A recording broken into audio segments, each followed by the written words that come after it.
Hello, people. This is Kev. This is Black Men being brutally honest, and it's a beautiful night outside. I mean, not. Let me stop. It's cold out there. It's cold out there tonight. But let me let y'all in on a good idea that I found some a group of smart brothers came up with on a broadcast the other night that was unfortunately taken down by YouTube. So no one can see where the idea started. But as uh, as a YouTube channel, and as in the black part of YouTube, um, what's starting to happen is that we're starting to gain a monopoly on the information. And so this place right here, I believe, like I mean, not just YouTube, but social media in general, and people who want to start their own, websites where they can get their narratives out and try to do some good in our community. It is well within our power to be able to do things like this. As you can see, there's a hashtag down there, Gayle Must Go. What we as black men need to understand is that we have to start speaking up at some point.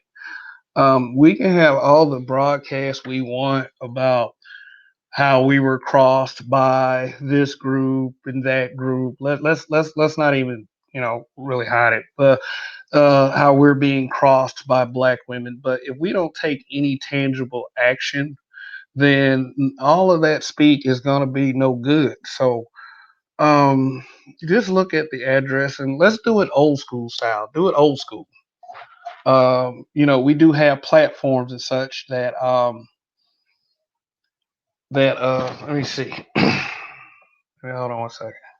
Meant to do some.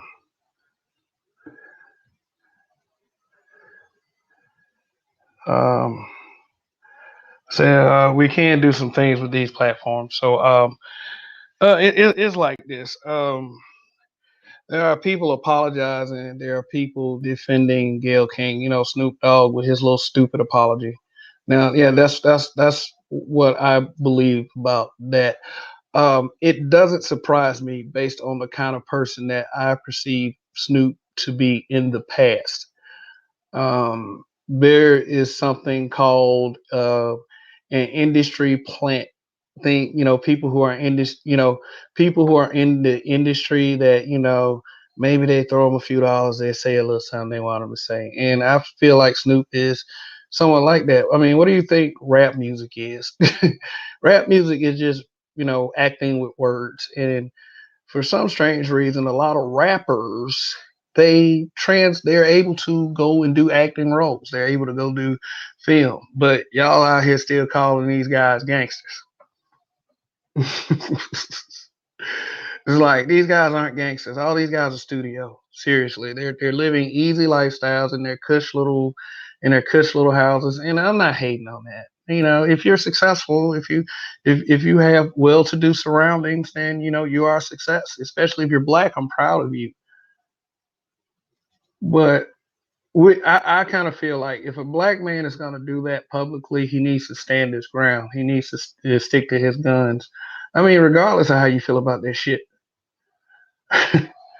So what Gayle King is, what Gayle King did was unacceptable. I mean, when Snoop apologized, she came out with a statement that she accepts the apology, and then there were just emotions, you know, and his emotions just ran high, and it's an emotional time. Like, come on, that's not good enough.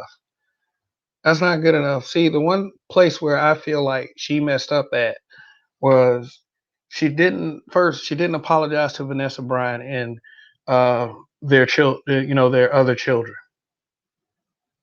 You know, this man died in a fiery helicopter crash with his daughter and others. And the way she was asking the questions to Lisa Leslie was, it was like she was trying to sway her. And that was just extremely inappropriate. So We just don't need people like Gayle King around. So if you would like take the time, do it old school, just jot this information down and just go from there. Send a postcard, send a letter, and say that we feel this is unacceptable and Gayle King needs to be fired. I mean, it's that simple. It's that simple. We have no problem cutting off. This should not be viewed as an attack on black women. This I don't want like this. This is not that purpose. This is like, look, if you're a black man, you need to speak up. You know, like I said, you get on these platforms all you want and talk about it, but at some point we're gonna have to be about it. And so there it is. You're asking, okay, what are you gonna do? Do you have any plan for anything? You're always asking black men, what are your plans? Well, here's one of them. It's one of many. Start like just open your mind for a second, and if you try a little, you can always see what difference we can make. Like, I don't like seriously for real.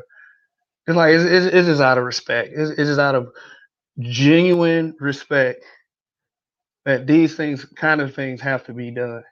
And we as black men, yes, you're always asking black men, black men should step up and do this and do that. But this would be black men stepping up. This would be black men setting an example.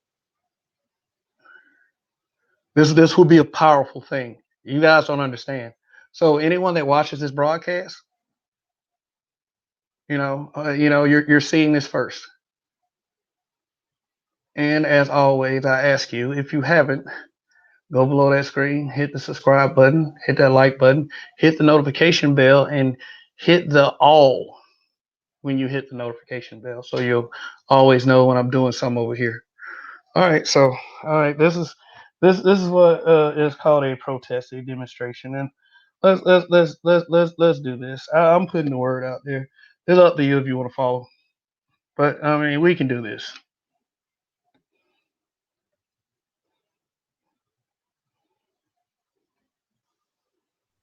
What up, Kev? Yeah, what up, Donny? How's it going? Living my best life. And get something to eat. Just got home. Okay, awesome, awesome, awesome. Yeah. So, what's on the menu? If you don't mind me asking. My missus cooked chili, so hopefully I survive through Chili. the night. If not, then you know what happened. Okay, that's awesome. That's awesome. Yeah, man. I named the broadcast. So, who exactly are you in this game? And I got information on the screen. So hashtag Gayle Must Go. This was an idea that was presented the other night on the Roger Report, and we just want to continue and spread the word. Yeah, we got to get Gail out there, and the only way to do it is by continually bringing up the fact that she needs to go. It can't be something that we say for a week or two. It's got to be a continuous process where we just stab, stab, stab, stab until the balloon deflates, and Gail is out of there.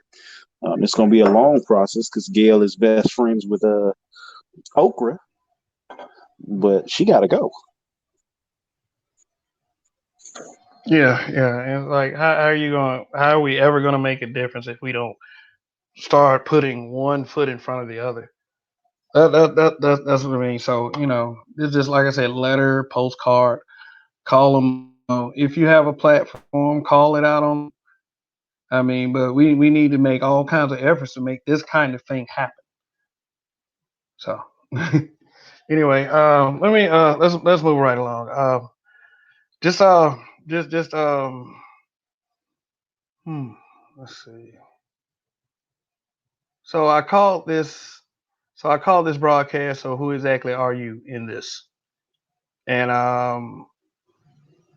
just wanted to let you know where I was going in this direction. I mean, let me ask you a question, Donnie. What did you come to YouTube for? Did you come to YouTube to per se save the universe? No, hell no. I came to Did, YouTube to did have you, great conversations with some interesting people, to further some dialogue on certain subjects, and that's why how I run my show. I run my show like a cookout. You know, you at the cookout, you kicking it. You done had a couple of drinks. You get around the big table. You playing dominoes, and a conversation begins. And from that conversation, you can either grow, uh, or you can stay stagnant. I prefer to grow. Mm, yeah, me too. I came to YouTube to give a black man's perspective. And the at the end of the day, most of all, there's one factor. I came to YouTube because I could. I mean, at the end of the day, I think that's at the end of the day, I think that's what matters. As long as you have a voice and an opinion, as long as you don't sound like a complete ass, I think things will be okay. I want one thing I did want to do when I first came here was to do news stories. They were often deflated in the Facebook group for troll stuff, and we know all about that. And trolling ain't all bad. It makes the time pass, but at the same time, people hunger for serious conversation too. Conversations that make sense. So I try to report on as many current events as possible. Um, like things like obscure news stories that no one really wants to no one really hears about because they're not in that wide of circulation. And I wanted to give a perspective that wasn't didn't sound like I was being handed a sheet and being told what to say. I wanted to give my brutally honest opinion about of what said news story, and I think that is an interesting dynamic for any kind of news reporting. Now, I like to do panels too. I like to give my opinion on on certain topics and certain things that's been going around Black YouTube, and I think that makes for healthy conversation and healthy dialogue too. So. Uh, you know, just just whatever the fuck. Like I feel like you can just say whatever the fuck you want to say, and express it.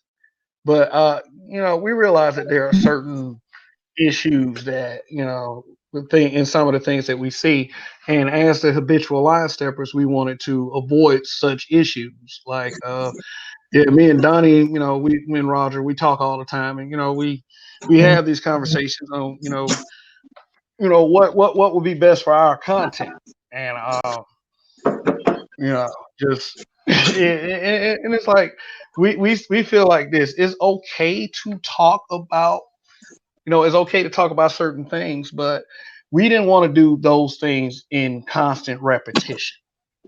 If you want to Let me be further the one. elaborate, yeah, go ahead. Yeah, let me be the one that said. So I personally think that we are three different sides of a coin, right? We always we see things in a similar way. It's not always the same thing, but we always look at these dynamics and elaborate on our shows. So personally, when I watch your show, it's typically news content, right? You're producing content that is from a black male perspective, where as we look at a lot of the content that comes across the screen via social media or whatever is, I don't want to say kind of centric. It is angry female. To blame a black man, the villain in the story, and you do a great job of taking away from that. The facts as is. Um, Roger, he does a great job explaining out. I mean, that man can talk, and I like to have conversations. Um, Ultimately, we don't want to come to YouTube and do a consistent or have the genre be labeled uh, habitual line stepper genre and it's black bitches ain't shit, because that's not what we're here to do. We don't come to YouTube to say black women can't do anything right, have this content be black women this, black women that every single episode. If the shoe fits, then yeah, we're gonna wear it. However, that's not the goal of the show, and there's broad range of topics that we could be talking about. But it's all too often when you turn to somebody's channel, and today's topic is how black women destroy the world, and that's ridiculous. And you just go in the other direction, and it just becomes a joke at some point. I mean, Honestly, I mean, yeah, how yeah, many and I mean, times have like, we turned to a I'm YouTuber? Yeah, how many times have we turned to nobody in particular, but you go to a channel and you see them shit content, or the conversation evolves or devolves, should I say, into black women ain't shit. The root of this comment ain't shit. Black women this, black women ain't shit. and and I mean, like, we know that there's terms that's being thrown around, but I want to assure you that it's like whatever conversations we have, they're either going to be entertaining or informative. It's not going to be like the same thing over and over again. But I am in agreement with the notion that some things do need to be said. Do need to be said, and there's some things that we can't continue to run from and to hide from, and those messages can be delivered in a way. But my thing is with that, what Donnie, what you just said was that sometimes is that it's going to be perceived a certain way anyway. And I don't want to get caught up in doing content. I think that I feel I want to do content that is appropriate for this channel and the scope of the habitual line steppers. But I never want to catch myself doing content based on what somebody tells me I should do and what I should say and how I should say it. Because some let me put you in this little mind frame right here. Like, say for instance, you got a family member. You let your family members in on it. Like, and family, they're great people sometimes, but sometimes family can't handle certain topics. So they pick out the one video they don't like and they say, no, I don't like this. You shouldn't. I just rather not stress anybody. I can be as honest as possible with everybody, but I just rather not, stress people, with, bothering them with what, whatever. I just like to deliver my message without distraction. I mean, and without micromanagement. And, people get caught up in, subscriber bases and, the whole, all these little breakdowns and these little movements, and they want you to talk a certain way. Yeah. They want, and what I want to tell audiences is that, it is possible, with it. It's possible to be genuine. It does everything that a person says. You don't have to agree with it. Never expect that from anyone, not even Donnie and Roger, to agree with 100% of everything that I say personally. But Right. Like I think let Bruce me Lee is trash.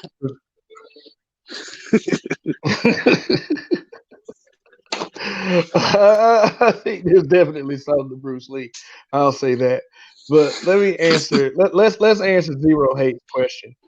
Do you have a definition of what habitual line stepper means? Like a video I can watch. We never did a quick video. We talked about doing a quick video, but let's explain it right here. We know that our content is going to rub some people the wrong way, so that's considered stepping over the line, and we're going to do that quite regularly. And so we see that as habitually. So, uh, habitual line stepper. We habitually step over the line. We may not mean to at times, but I mean, It's we gonna don't know happen. how people are going to take some of the things that we say. This is going to happen anyway. I mean, Donnie, do you have anything you would like to add to that, sir? I mean, my show is you ain't shit for watching.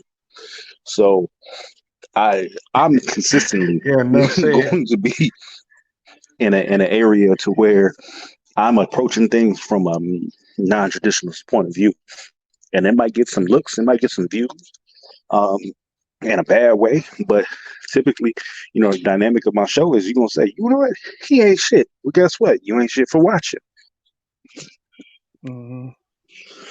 And and that's the and only way the I can and the look at it. Roger and the Roger right, and y'all know Roger all too well, so we don't have to explain that, and Roger can speak Boy, for that nigga. himself. So see this, and here's my next point. We don't feel like there's one man above the other.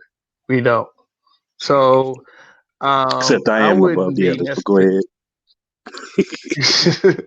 My I mean, show but anyway. like Go ahead. besides my show being that, I want if someone were to ask me a question like a question like who is the one man the leader, I would pretty much say that is no real leader. We're pretty much on a level playing field as far as who we are. I don't feel like I stand above Donny or Roger, and I hope they don't feel like they stand above me. And that goes to my next point for real. It's just like I was well, okay, man. Let me give a shout out to the breakdown and Sister George, Curlin, and Concrete Rose. They run a pretty good show over there, and I was on there the other night. I mean, I was on there tonight actually, and I had some choice words for somebody on the panel. Now, I'm just going to be very vague with it. I'm just going to give you the basics because we have this policy with the habitual line steppers. If it didn't happen on the Roger Report, if it didn't happen on You Ain't Shit for Watching, if it didn't happen here on Brad Me and Being Brutally Honest or our entertainment channel, The Black Dimension, and quite frankly, it didn't happen. But basically, my I'll just tell you what my point was for my part in that discussion. And if people felt like I got a little rough over there, then I feel like that it was justified based on what was being said to me. I mean, Now I break down. What discussion are we talking about? the breakdown had a broadcast tonight, and Oh, somebody thought that I was caping for another YouTuber, and he called me Robin, like Robin to Batman, and like say what? I said, oh, could at least called yeah, you yeah, Kato. yeah, yeah, Kato, yeah, Kato could fight. But Robin could fight too. Shit, depending on what form you want. But anyway, I'm nobody's fucking Robin. My whole point is like this. Every time the man said something to him, he's talking to the chat, and I was in the chat. And he was like, "Well, see how this man is doing this here. He's not really debating. He's getting emotional. Like, dude, why don't you just talk to the man instead of talking to us? I mean, you're sitting up here running promotion like you Apollo Creed right before the fight with Ivan Drago. I mean, I didn't say it in those words, but I mean, he was coming at like it's like the way he delivers his message, like he's strutting like Apollo Creed, coming down the aisle, just not expecting to die. But if you go like I said, if you go, talking like that to anyone, you're not gonna get anything across. And I mean, I'm not gonna put down anybody's channel or anybody's right to speak, but don't come with the fuck shit. And because he wasn't really saying anything. It's like, damn, it's like you're taking side shots, and when the man gets there, you want to talk to the audience like you're in a classroom. I wanted the audience to understand that I didn't really think that they were that stupid, and it didn't come across that way. And I'm not going to apologize for anything. I'm just going to say that for the breakdown, I mean, I respect the way they run things over there. You know, if people felt like I got out of place, then let them feel that way. But I felt like that particular person was out of place. That's why I said the whole thing about I don't feel like that there's one man above the habitual line steppers. I don't feel like and I don't feel like for real. Just all the Kev's the best show aside thing, aside, I don't feel like that I lead you guys. The way he was coming off was like, oh, okay. Um, I lead, I have the capabilities to be the number one guy here, and all these other dudes are coming with nothing, and I got this and I got that. I can't Boy, stand Roger that just shit. out of place today, huh? Say what? I said Roger was just out of place today. No, I'm joking. Yeah, nobody likes that attitude. Nobody likes that attitude where you come in, you king shit, and you trying to downplay everybody else's contributions to the conversation. That's dumb shit. And what I do, and I'm gonna tell you what I do hate. I hate the niggas that, pardon my French. I hate niggas that come in and say stuff like, oh, y'all got to stop talking about these black women, and I'm so great, I'm so great, I'm so great, I'm so great. I mean, like that. That right there lets me know fake right there. Like that's fake to me, and I mean, it compels me to say it when I'm around it. I was on their show the other night, and I wanted to say more. Because there was another line, dude. Like the lies, like I hate that shit. The lies, some of the lies being told in this part of the YouTube is like they're so disgusting. It takes advantage of people's emotions. It was like it was just some lie. It was some lies going on in the chat. It was some lies going on in the panel. And let's just for the record, it wasn't coming from Sister George, Concrete Rose, or Curling. You know, you just that anybody that watched that broadcast know who I'm talking about. But like I said, we run a strict policy of the habitual line steppers. If it didn't happen on Donny's channel, my channel, Rodder's channel, the Black Mention, it didn't happen. I can only tell you the story this way. I don't want to give anybody else any kind of power or any kind of promotion except us. I mean, I know that's selfish, but let's put it like this. Everybody else got their little thing going. It's time for us to get our little thing going over here.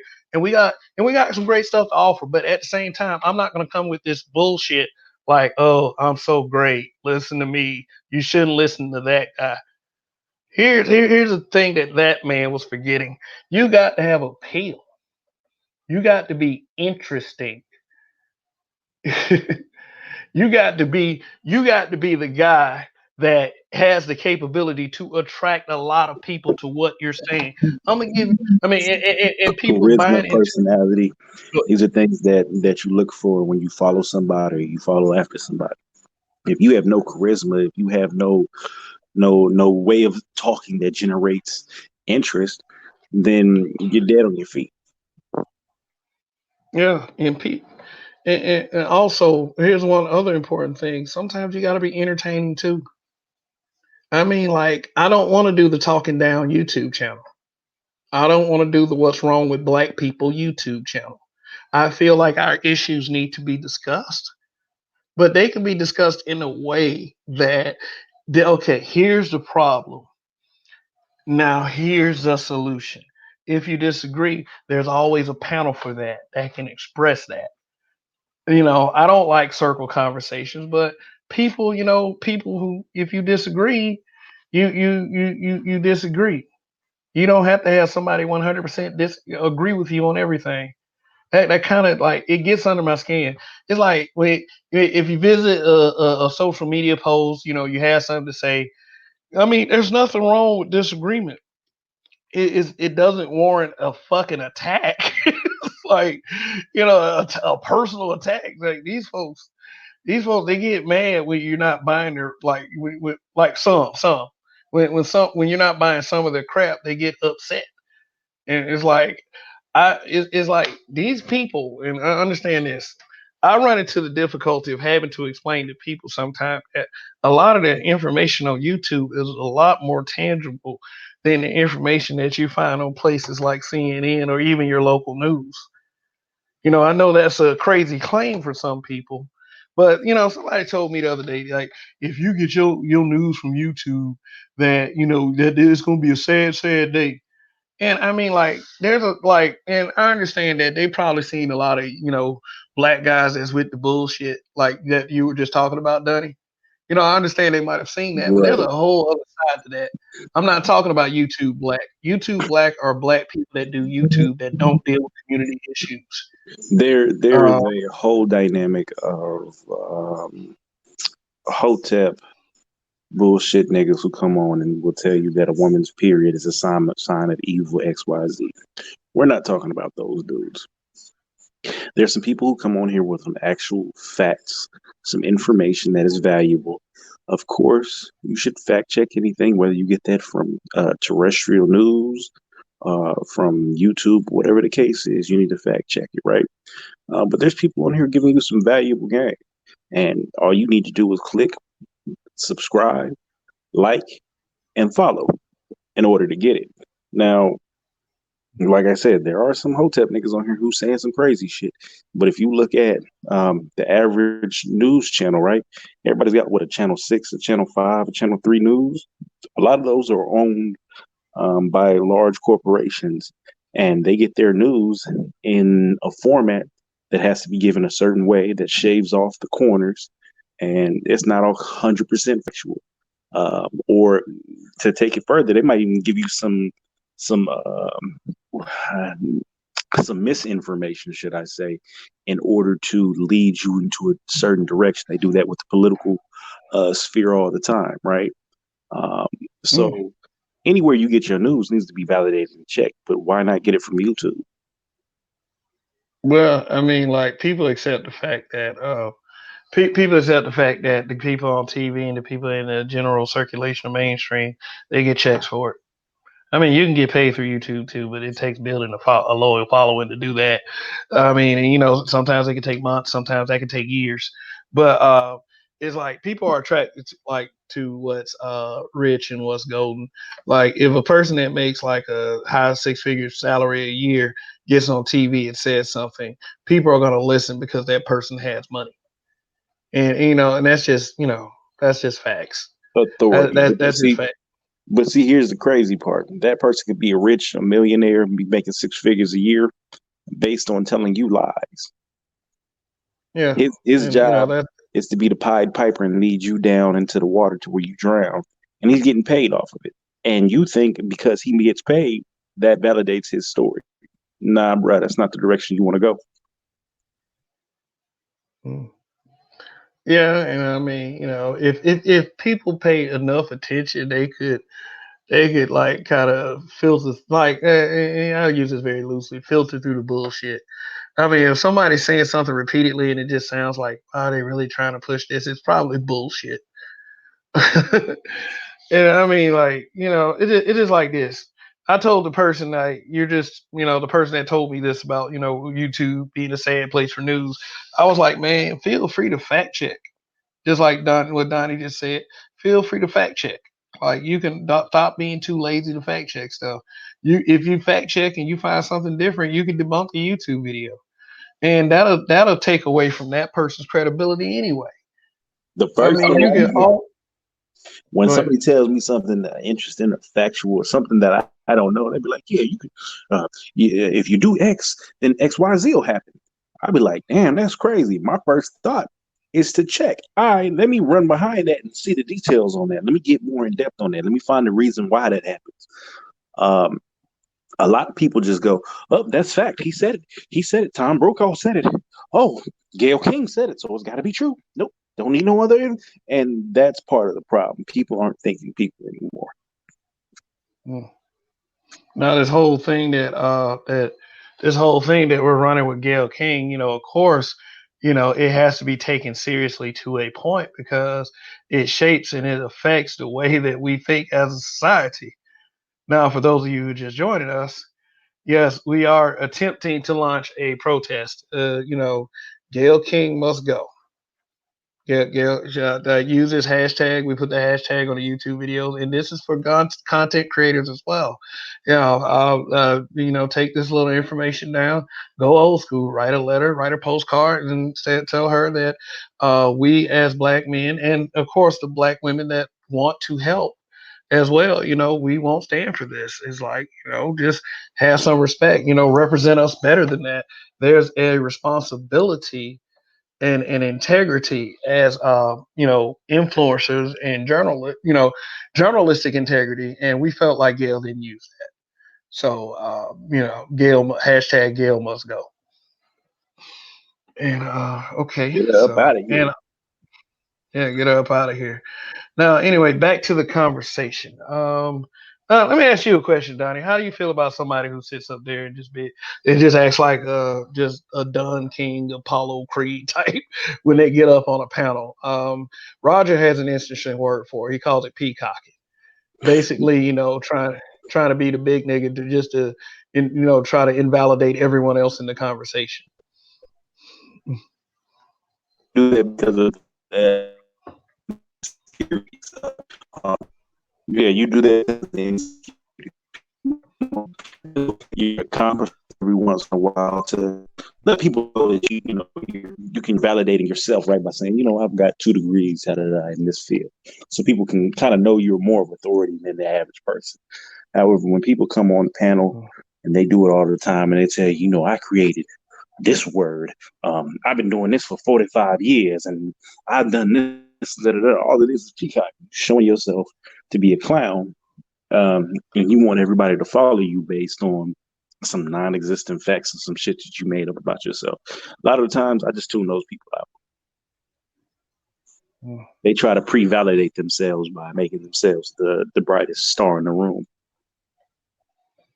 Yeah, sometimes and sometimes I get caught up in trying to expose those people hastily. So it's like a train, like it's like a train of words just coming out my mouth. Like, dude, stop, please. Yeah, I mean, you're letting everybody down. You're letting yourself down. It's just like I feel like that is kind of a stupid thing to do because it derails the conversation. Yeah, virtue signaling. Yeah, it derails the conversation. It takes the integrity out of it takes the integrity out of what people are actually trying to say. And it's just okay. You're great. You're cool. You done this. You done that. Okay, fine. Well, point. Point. What point are you trying to make? Yeah, people do that shit all the time. It's an annoyance.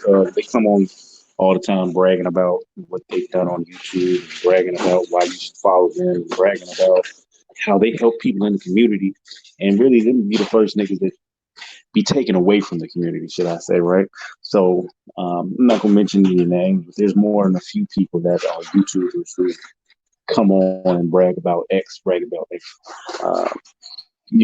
having this much, doing all these things, and come to find out, who they are in real life, and they ain't doing none of that shit. None of it. I mean, it's a fantasy land to them. They come up here and they tell you that they've done all this, they got that, and the crazy part about it is that people automatically believe them. I mean, it's like I can come up here and say all the things I've done, but I mean, I don't. At the end of the day, I don't really think that matters. I mean, as long as I haven't done anything illegal, because I feel like, illegal egregious crimes, I think people need to know that about people. I mean, you don't want to catch yourself getting into somebody and, is getting into somebody, and then you find out something extremely horrible about them. Then you're like, oh my God, you're catching yourself, questioning, questioning your own, way of thinking.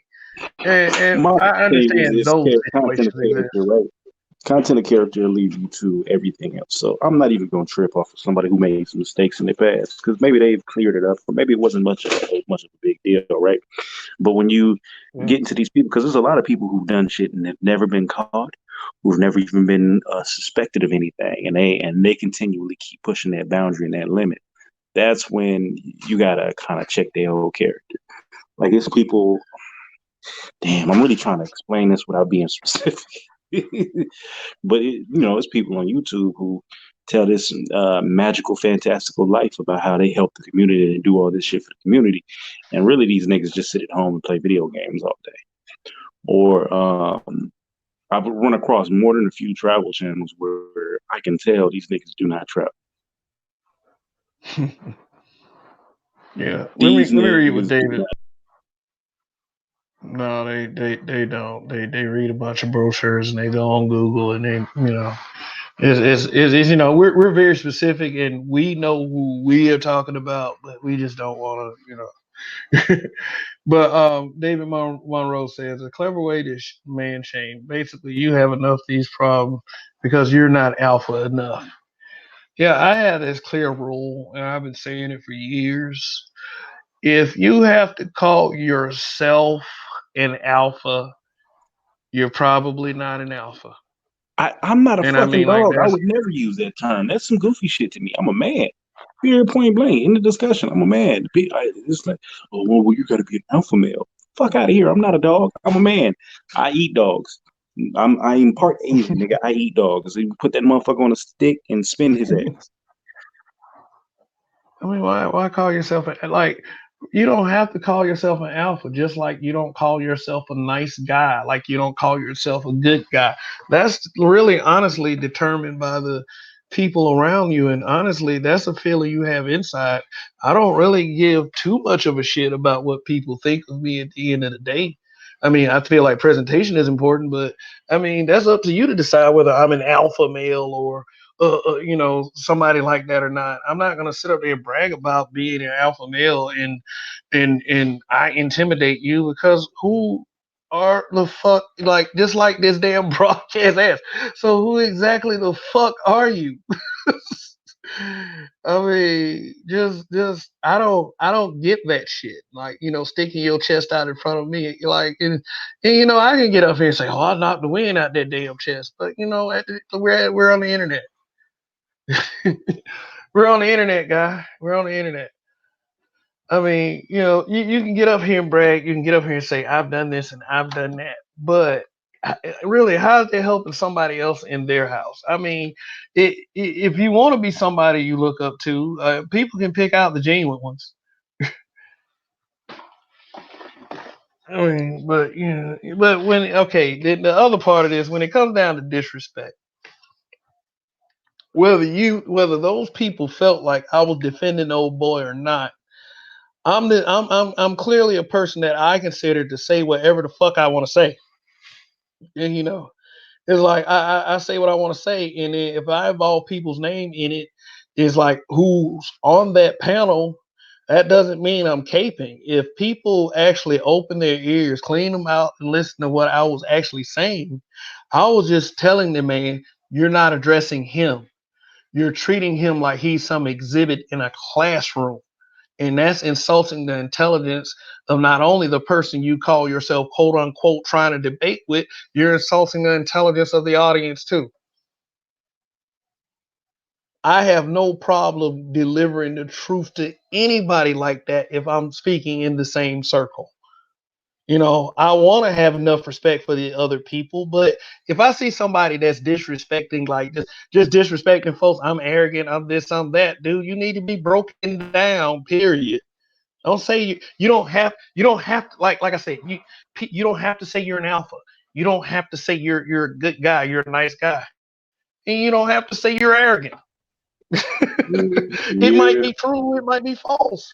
But like what you're dangling like a trophy in front of people. I don't get that. niggas do that for self validation and it gets old. But at the end of the day, we habitual line steppers and we gonna take over.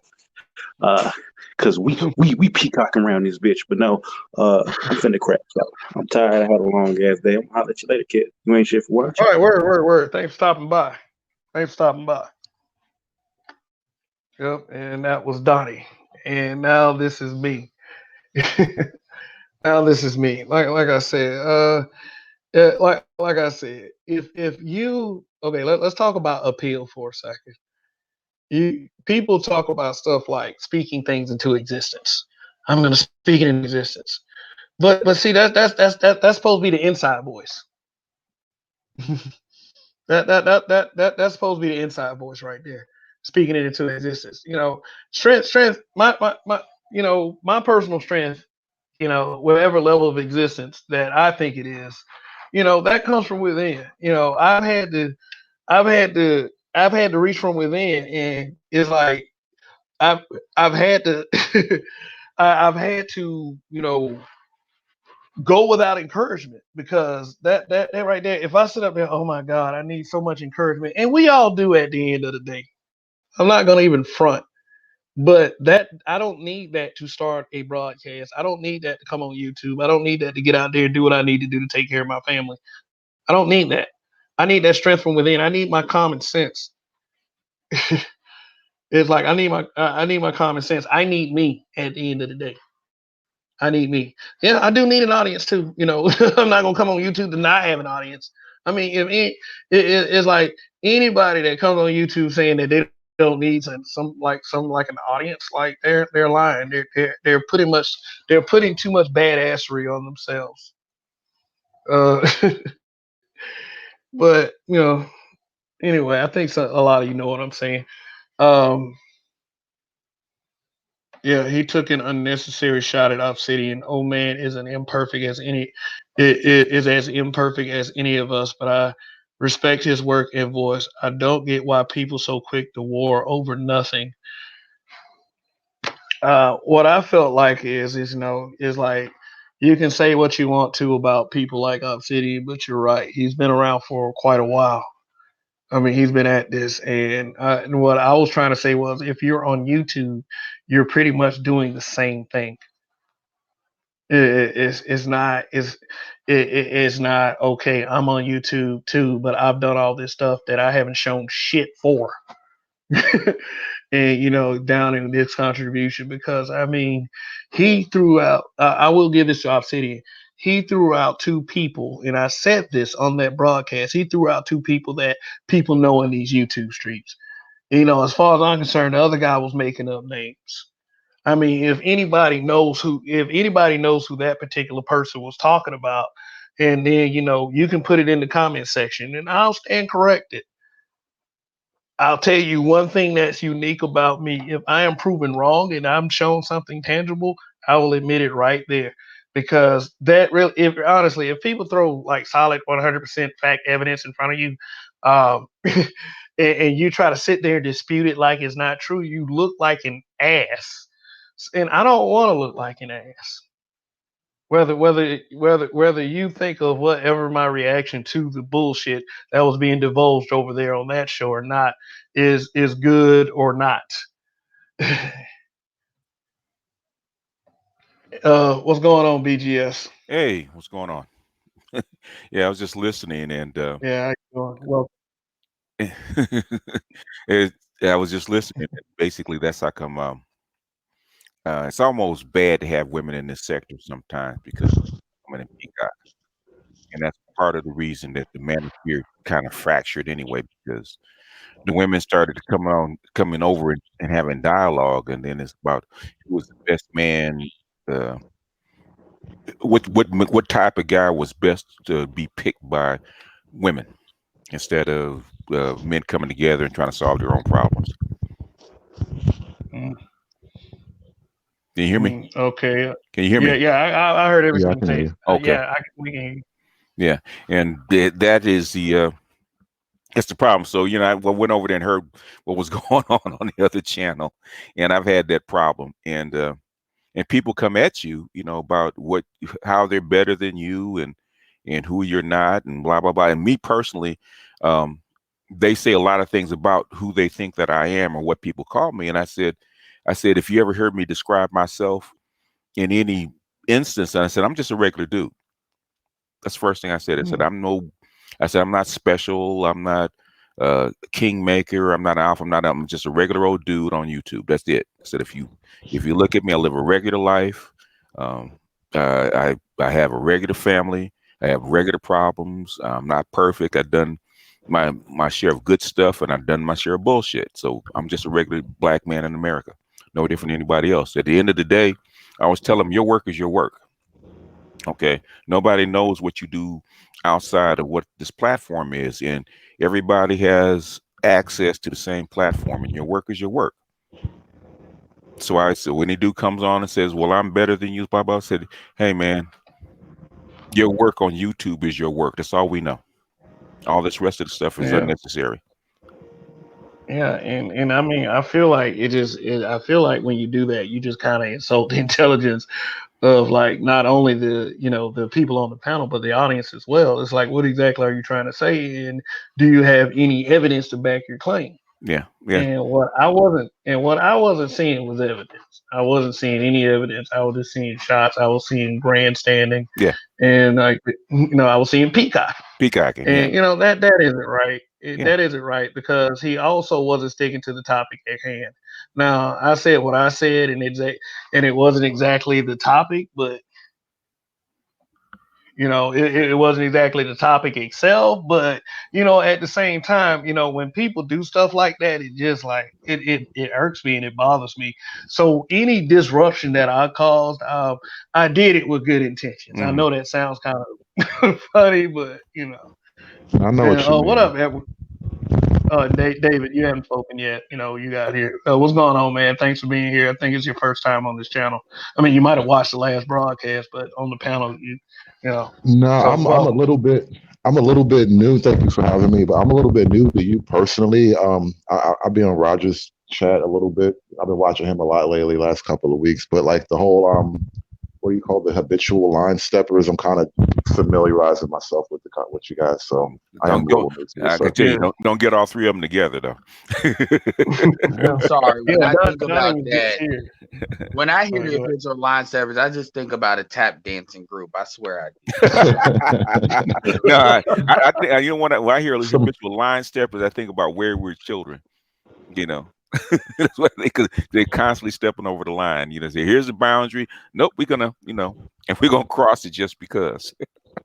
well, that's what they wanted to be, man. But I swear, I just think about some tap dancing shit, not on some like coon shit, but just Mm. a straight up tap dancing group. I swear, it's the first thing that pops in my Yeah, head. But yeah, well, yeah. the name Tap is like dancing all over. provocative, but we live in kind of provocative times, and you need to be provocative in this day and age. You can't really get attention just sitting back being quiet about things.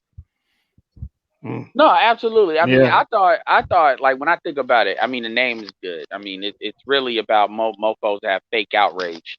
So if you're gonna have fake outrage and say you're habitually crossing the line because you want some fake outrage shit, then it's gonna be what it's gonna be. I'll own the name. So Well, it's not hard to cross the line in Black YouTube. That's for sure.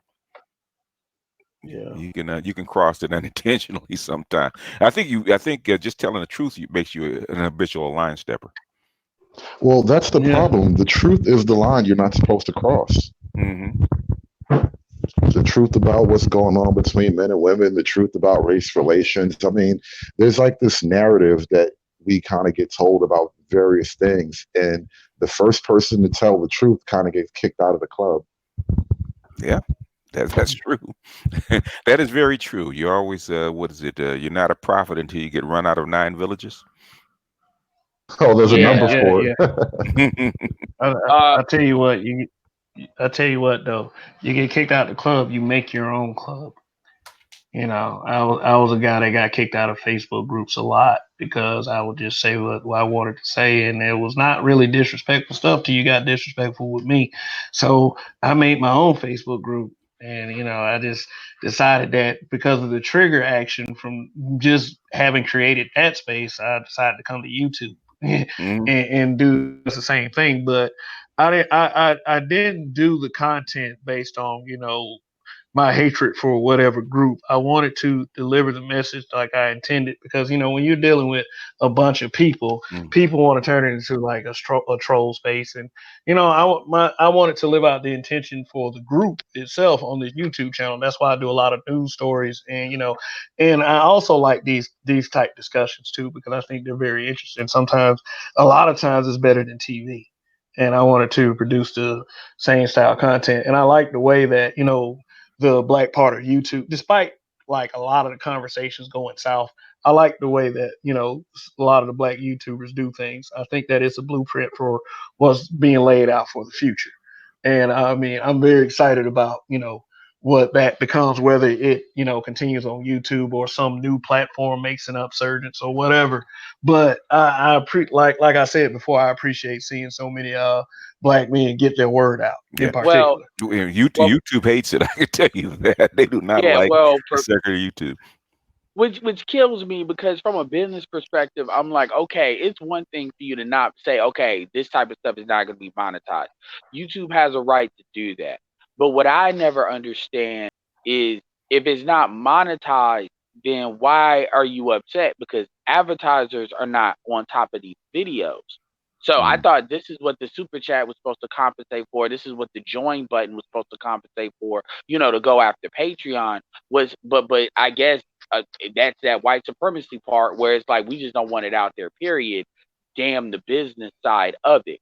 But I will say this though, if you want to really know the value of what we bring to the table here, it's easy to compare that to the media that you watch on TV. But go look at like like Ricky Smiley show. Now these the Breakfast Club. Now all these radio stations are starting to have, they're starting to copy what Rush Limbaugh used to do and air their stuff like via like a web stream, or maybe they'll put the clips up after the fact. Mm-hmm. And you can see people with their phones, and they're doing their own fucking Instagram lives, whatever, as individual panelists. The point is, listen to the conversations there, and then listen on a topic, and then listen to what gets talked about here. It damn no, it doesn't even matter which YouTube you pick. So if you look at like the Gayle King thing, just to bring this back to like what I guess this is what we're talking about. Ricky Smiley said probably some of the most realest shit that's going to be said.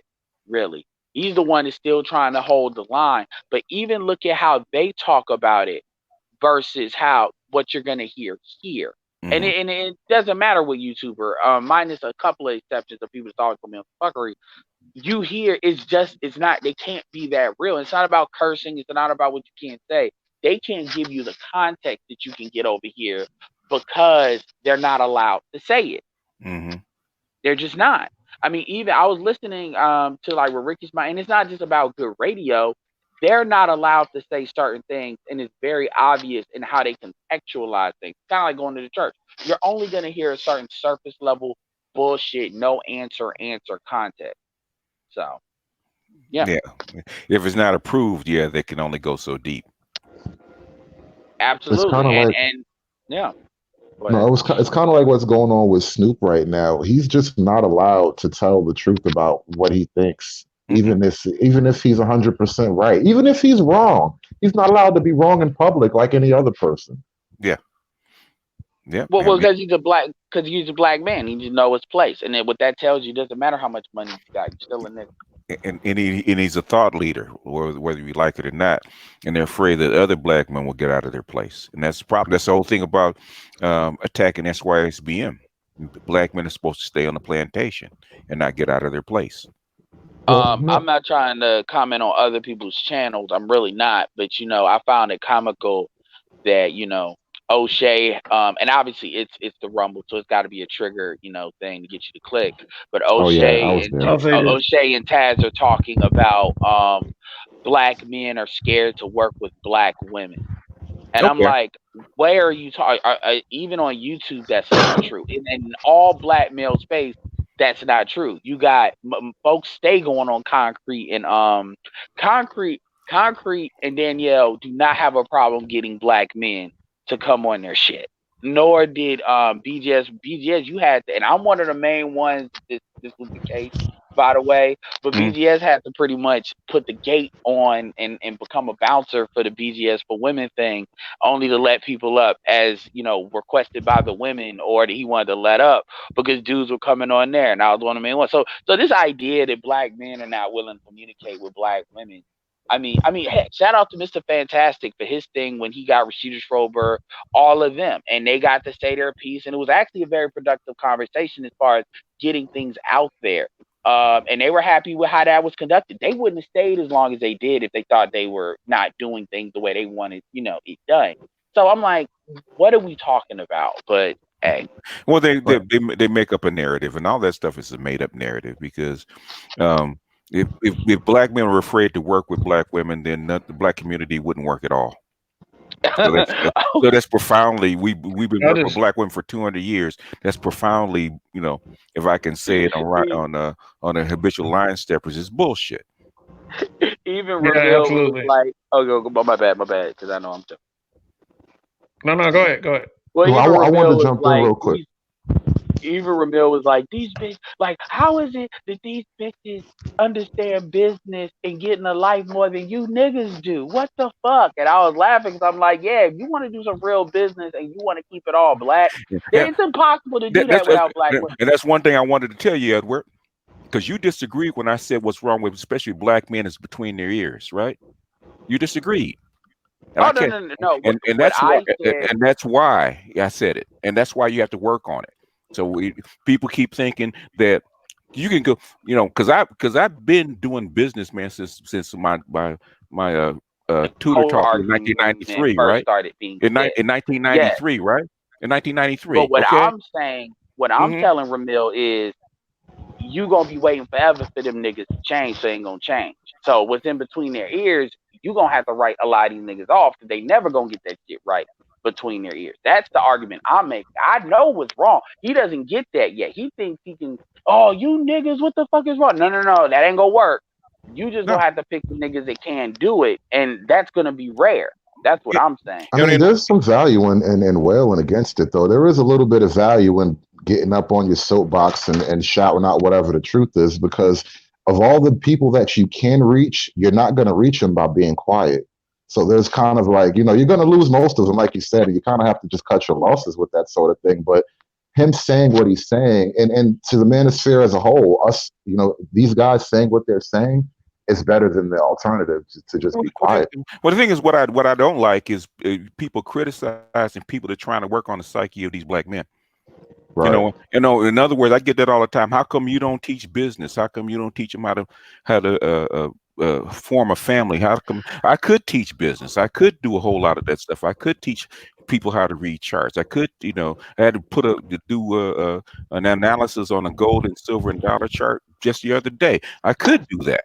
I could teach it, but that's not the problem. Okay, I came here for a specific purpose, and if you and basically, I could tell you this about people teaching business. Okay, if you really taught it, if you really taught black men how to do business, and really from a ground up level, actually teach it, they'd come. The thing is, you're talking about it and not teaching it. And I come because I look at all the business channels, so-called black business channels. Okay, you want to put it on your private site. That's fine. If you want to charge people to do it privately and put it on your private site, and that's where you do your main teaching, I can say nothing about that. But don't expect people to come to your YouTube channel on surface stuff. Either you're going to teach or you're not, because Yeah, that's a teaching is not about selling. Teaching is about actually giving. Are you going to give them something that they actually use today? Okay. Either you're going to do that or you're not. When I teach people how to do an analysis, I tell you what I give you the analysis, I give you the sources, I give you the websites, I give you the books, I give you anything that you can actually use to replicate exactly what I'm doing. I give it to you. Okay, either you're going to do that or you're not. Kevin Samuels had to go from selling to teaching. He said that himself, and so he went from a little trickle to a flood. Okay, because he changed his model. Either you're going to teach or you're not. Which one are you going to do? Yeah, and a lot of people do that with game too. Like they just talk about it, but they don't really teach. That's why there's certain people I recommend are the people I recommend, because at the Hmm. end of the day, because Boyce Watkins is one of the worst ones with that shit, with selling but not teaching. And Hmm. I'm like, dude, I'm just saying this to there's you could go to Erica Williams and Glenn and Cameron and get more shit than what you gonna pay Boyce Watkins That's like right. a grand for if you pay for it. And I know this from somebody that's put money, and all his classes are not bad. Like all his classes, there's classes that are really good, but you're gonna have to dig through that and blow a lot of money. And I'm like, dudes ain't about to do that. So I say you can go on here and then learn a lot about what you need. I always tell people Erica is for if you don't know shit about business. Glennon is for if you know some stuff and you need to take it to the next level. Hmm. Um, and that's why I pointed to, because that's another thing, BGS. Like I ain't saying, could you do the same thing with Rom, like the field master stuff like that? Certain people want to stay in certain lanes, and that's what they want to do. So when people say, why are you focused on culture and gynocracy? Well, for the other shit, I already tell you where to go. So I mean, you're either gonna go there or not go there.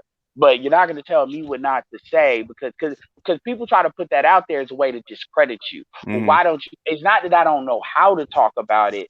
It's that at the end of the day, you all are always going to want to bring these females. It's not even about working with women. It's the context by which you do it. You want to work with them on some submissive shit.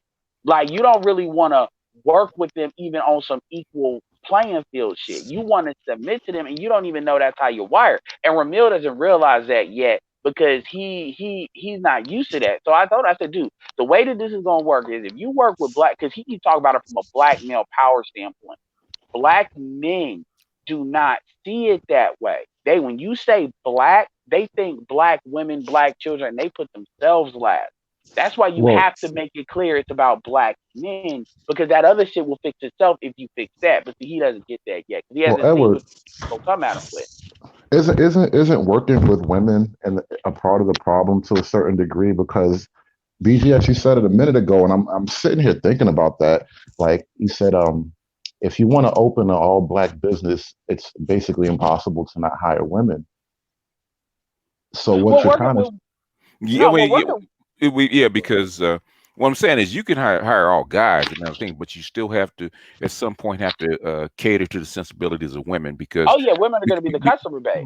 well, because women not only would be the customer base, women can also steer men away from your business. Yep, and they're willing to and they're usually like a lot of times there's females. Honestly, a lot of times outside of a couple of main donators, a lot of women are quicker to call. Even in this space, where this space is not very kind to women compared to everything else, women will call for money quicker than men will because that's what they're trained to do. And then over time, they'll start making demands into what you say. And this is how you get a lot of dudes out here talking sideways or sounding like Michael Eric Dyson and stuff like that. It's because that's what it is. Dudes don't do that. And O'Shea did a video, and it was a great video because that's kind of like the video I did response to you were referencing me just where he was talking. He was making excuses for black men. He was being nice about it, but he was saying, well, black men, it's a trusting and all that. No, because these women are trained to do it. So it's no excuse for the men. At some point, you're gonna have to stop asking why is this not this, and then start looking at shit for what it is, and then making the adjustments. It's cool that you need to fix it behind the ears, but don't then look at Snoop Dogg. Especially if you're in the YouTube space, you look at Snoop Dogg and wonder why his whole car got pulled, and then you want to then turn around and say the gynocracy is not real. That's $120. And what's the hidden hand? Yeah, but it's how the hidden hand is It's not administered. it's not hidden. That's the whole thing. It ain't hidden. Exactly. See, Like they want to talk see, about some Illuminati shit. No, it's not. But go ahead. speaking of the gynocracy, not only Snoop Dogg played that mama card, Russell Wilson just recently played that mama card too, Oh, did he? saying, yeah, his mom yeah, yeah, told him to yeah, get with Sierra. Yeah, yeah. he probably Now Future, that's probably what he said. Okay, but I don't think she was that like, was the case. That's you, not you, what I heard. you, I heard it was mutual friends. But At the end no, of the day, she black. She glad he got right and got with a black woman. he, That's probably what he like. He like he, she got lucky. who's talking about Sierra? No, I'm talking about Russell Wilson's mom because she didn't have kids with that white shit. So on the low, she was probably rooting for that shit, that Sierra shit.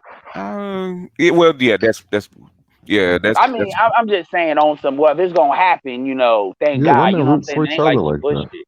oh, black women. Oh yeah, they always do. Yeah, Yeah, that's especially how You it know, works. yeah. But then they're supposed to. I wish we did. but Well, and coming that's the back to the yeah, thing.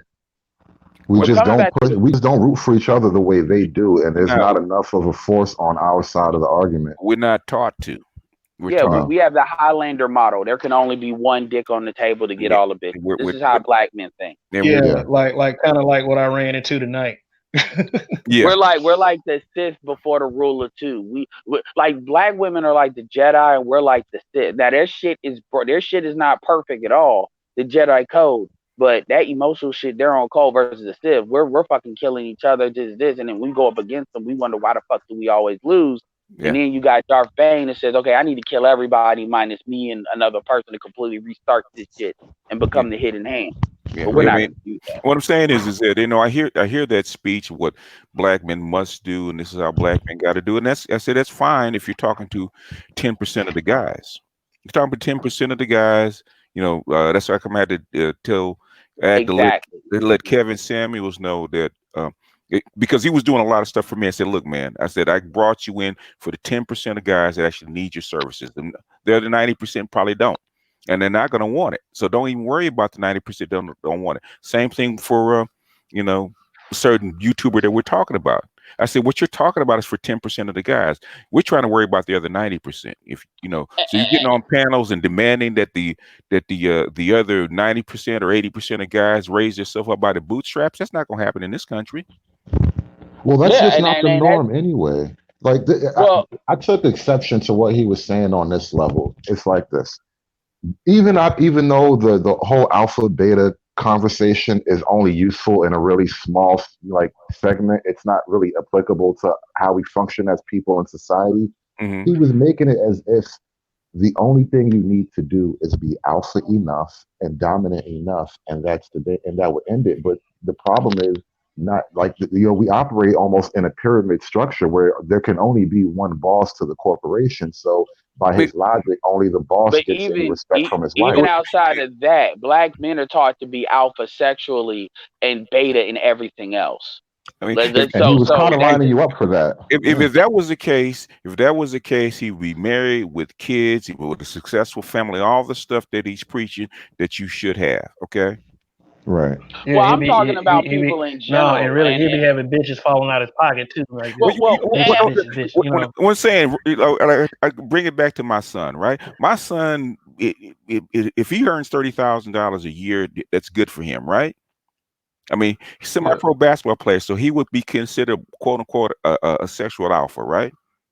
He got bitches falling out of his pockets. He ain't got, he don't even spend money on them. They just come by and fuck him. Okay, he don't have to have $100,000, $150,000 with a big old house and property, all that kind of stuff.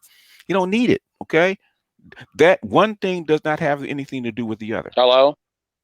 We can hear you. Oh, okay. Yeah, yeah. That's what I'm saying. But Go ahead. even from a business standpoint, like if you look at this is what people don't understand. When you look at the shop part, because from a logical standpoint, I get what he's saying, but like it's data in there he's not adding into it because he hasn't seen it enough times yet. But as far as the business thing that Monroe was talking about, when you get into this is one thing about economics a lot of people don't understand. You have to look at most people are like, if I just make money, that's enough. Like I just mm, need to get this to work. And I get all of that. That's fine because you're putting investment time, energy, investment, money, all that. But what you have to do too, like once you get stuff going, is you have to start to say, okay, who is your economics aimed at? Because whoever controls your economic purse strings is who controls you. And this Mm, is why you got a lot of black men in media, in the area of activity of media and stuff like that. Why they always certain things, the way they'll angle things and they won't angle it others. Hell, even this is even true for like people like Justin Black to read sheet to keep it all the way real. It's just they're a little bit smarter about it. They like Jason Black was pretty good about going both ways and kind of not making it seem like it was a certain way. Tariq Nasheed is very good at navigating that, but most dudes are not, especially in the mainstream media.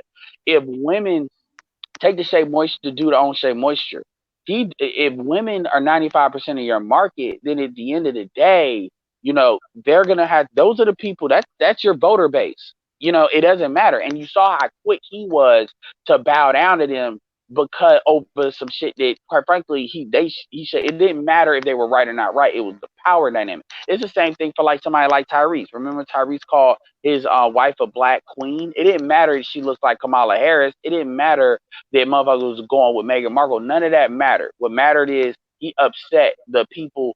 It's kind of like being like a French, king that got killed or whatever back in the French, Revolution. It doesn't matter. Those are the people that vote for you and are yeah. responsible for you Yeah. being there. I mean, And yeah. then we Yeah, all those guys that saying that Snoop backed down and kissed the ring, all that kind of stuff, and he's this, that, and the other. Okay, now they could make a phone call with Snoop because he's got money, right? Say that Susan says that whoever it is we'll say Jason Black or even Professor Black Truth. Okay, say that Susan Rice had a couple of guys of the alphabet community, not alphabet community, but the three-letter community, show up at his house and knock on his door and have an interview and tell him the riot act and see how quickly Jason Black or Professor Black Truth shuts their mouths and gets quiet because nobody wants that kind of smoke because you got to Well, remember that Susan Rice is one of those three women that destroy countries, well, not BGS, just now people. compare she's out of government Go ahead. right now. So that's the thing that kind of killed me about that that don't whole mean shit. scenario. She's out of government. So like Okay, he didn't even want to it try it. does. Okay, if basically, let me ask you a question. Does anybody in the CIA, whether CIA or anybody connected to those defense communities, are ever out and don't have operatives still that they're connected to? Fair point. I mean, maybe I'm Well, speaking too Yeah, big, but the thing is, yeah. somebody's got to pull the card at some point. Even well, like if well, it they're not blows gonna up in do his it for a face, you black have to man. pull the They're not mask gonna do down. it. I'm not saying that you Well, can't. I'm not saying that you can't pull a card. Okay, Snoop pulled a card. What they're saying is that they could stand the heat, right? That's what they're saying. They're saying they can stand the heat. What I'm saying, so I'm saying is, uh, uh, if somebody shows up to your door in a black suit and some shades and driving a big old blacked out Escalade and say we want to have an interview with you, you saying they're not gonna bend? Yeah, you well, should probably move to another the mountains with the crazy white boys. well, Monroe. Another angle to look at is look at Kobe and look at Kobe and then look at Robert Smith. Robert Smith is hard because he got so much money, but Robert Smith is intact. But I'm talking about. I ain't even talking about like the Susan Rice aspect of it. I'm talking about like Don Peoples on them when their money is not directly tied. This is why you can't trust motherfuckers in the media. Number one, because their fame is directly tied to black women and white folks. Black men are not really in that. We don't control who's famous, who's not, as far as TV ratings and all of that. That's another thing you got to keep in mind too.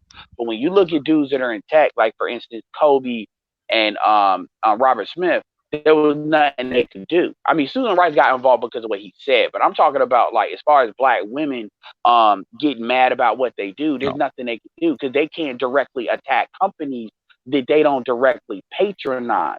So it's a complete. That's why when they had an issue with him dropping $37 million on the school that he did for black men, and then they pull up a picture talk about he's with a white woman. That shit didn't really matter, not for what he was doing because they can't affect him. And that same thing with Kobe. That's why they had to wait for Kobe to die to do what they did.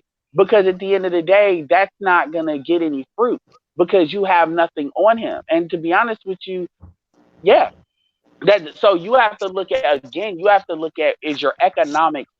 And here's the thing: I'm not saying you can't do business with black women, and I'm not saying black women can't be a customer base. But what I'm saying is you have to have your investments like geared a certain way to where they're not tapping all of your shit. This is why a lot of motherfuckers, let's say you're black conservative, take somebody like Anthony Brian Logan. You think Anthony Brian Logan gives a fuck about what black females say? No, because those are not his paymasters. His paymasters are them fucking white conservatives.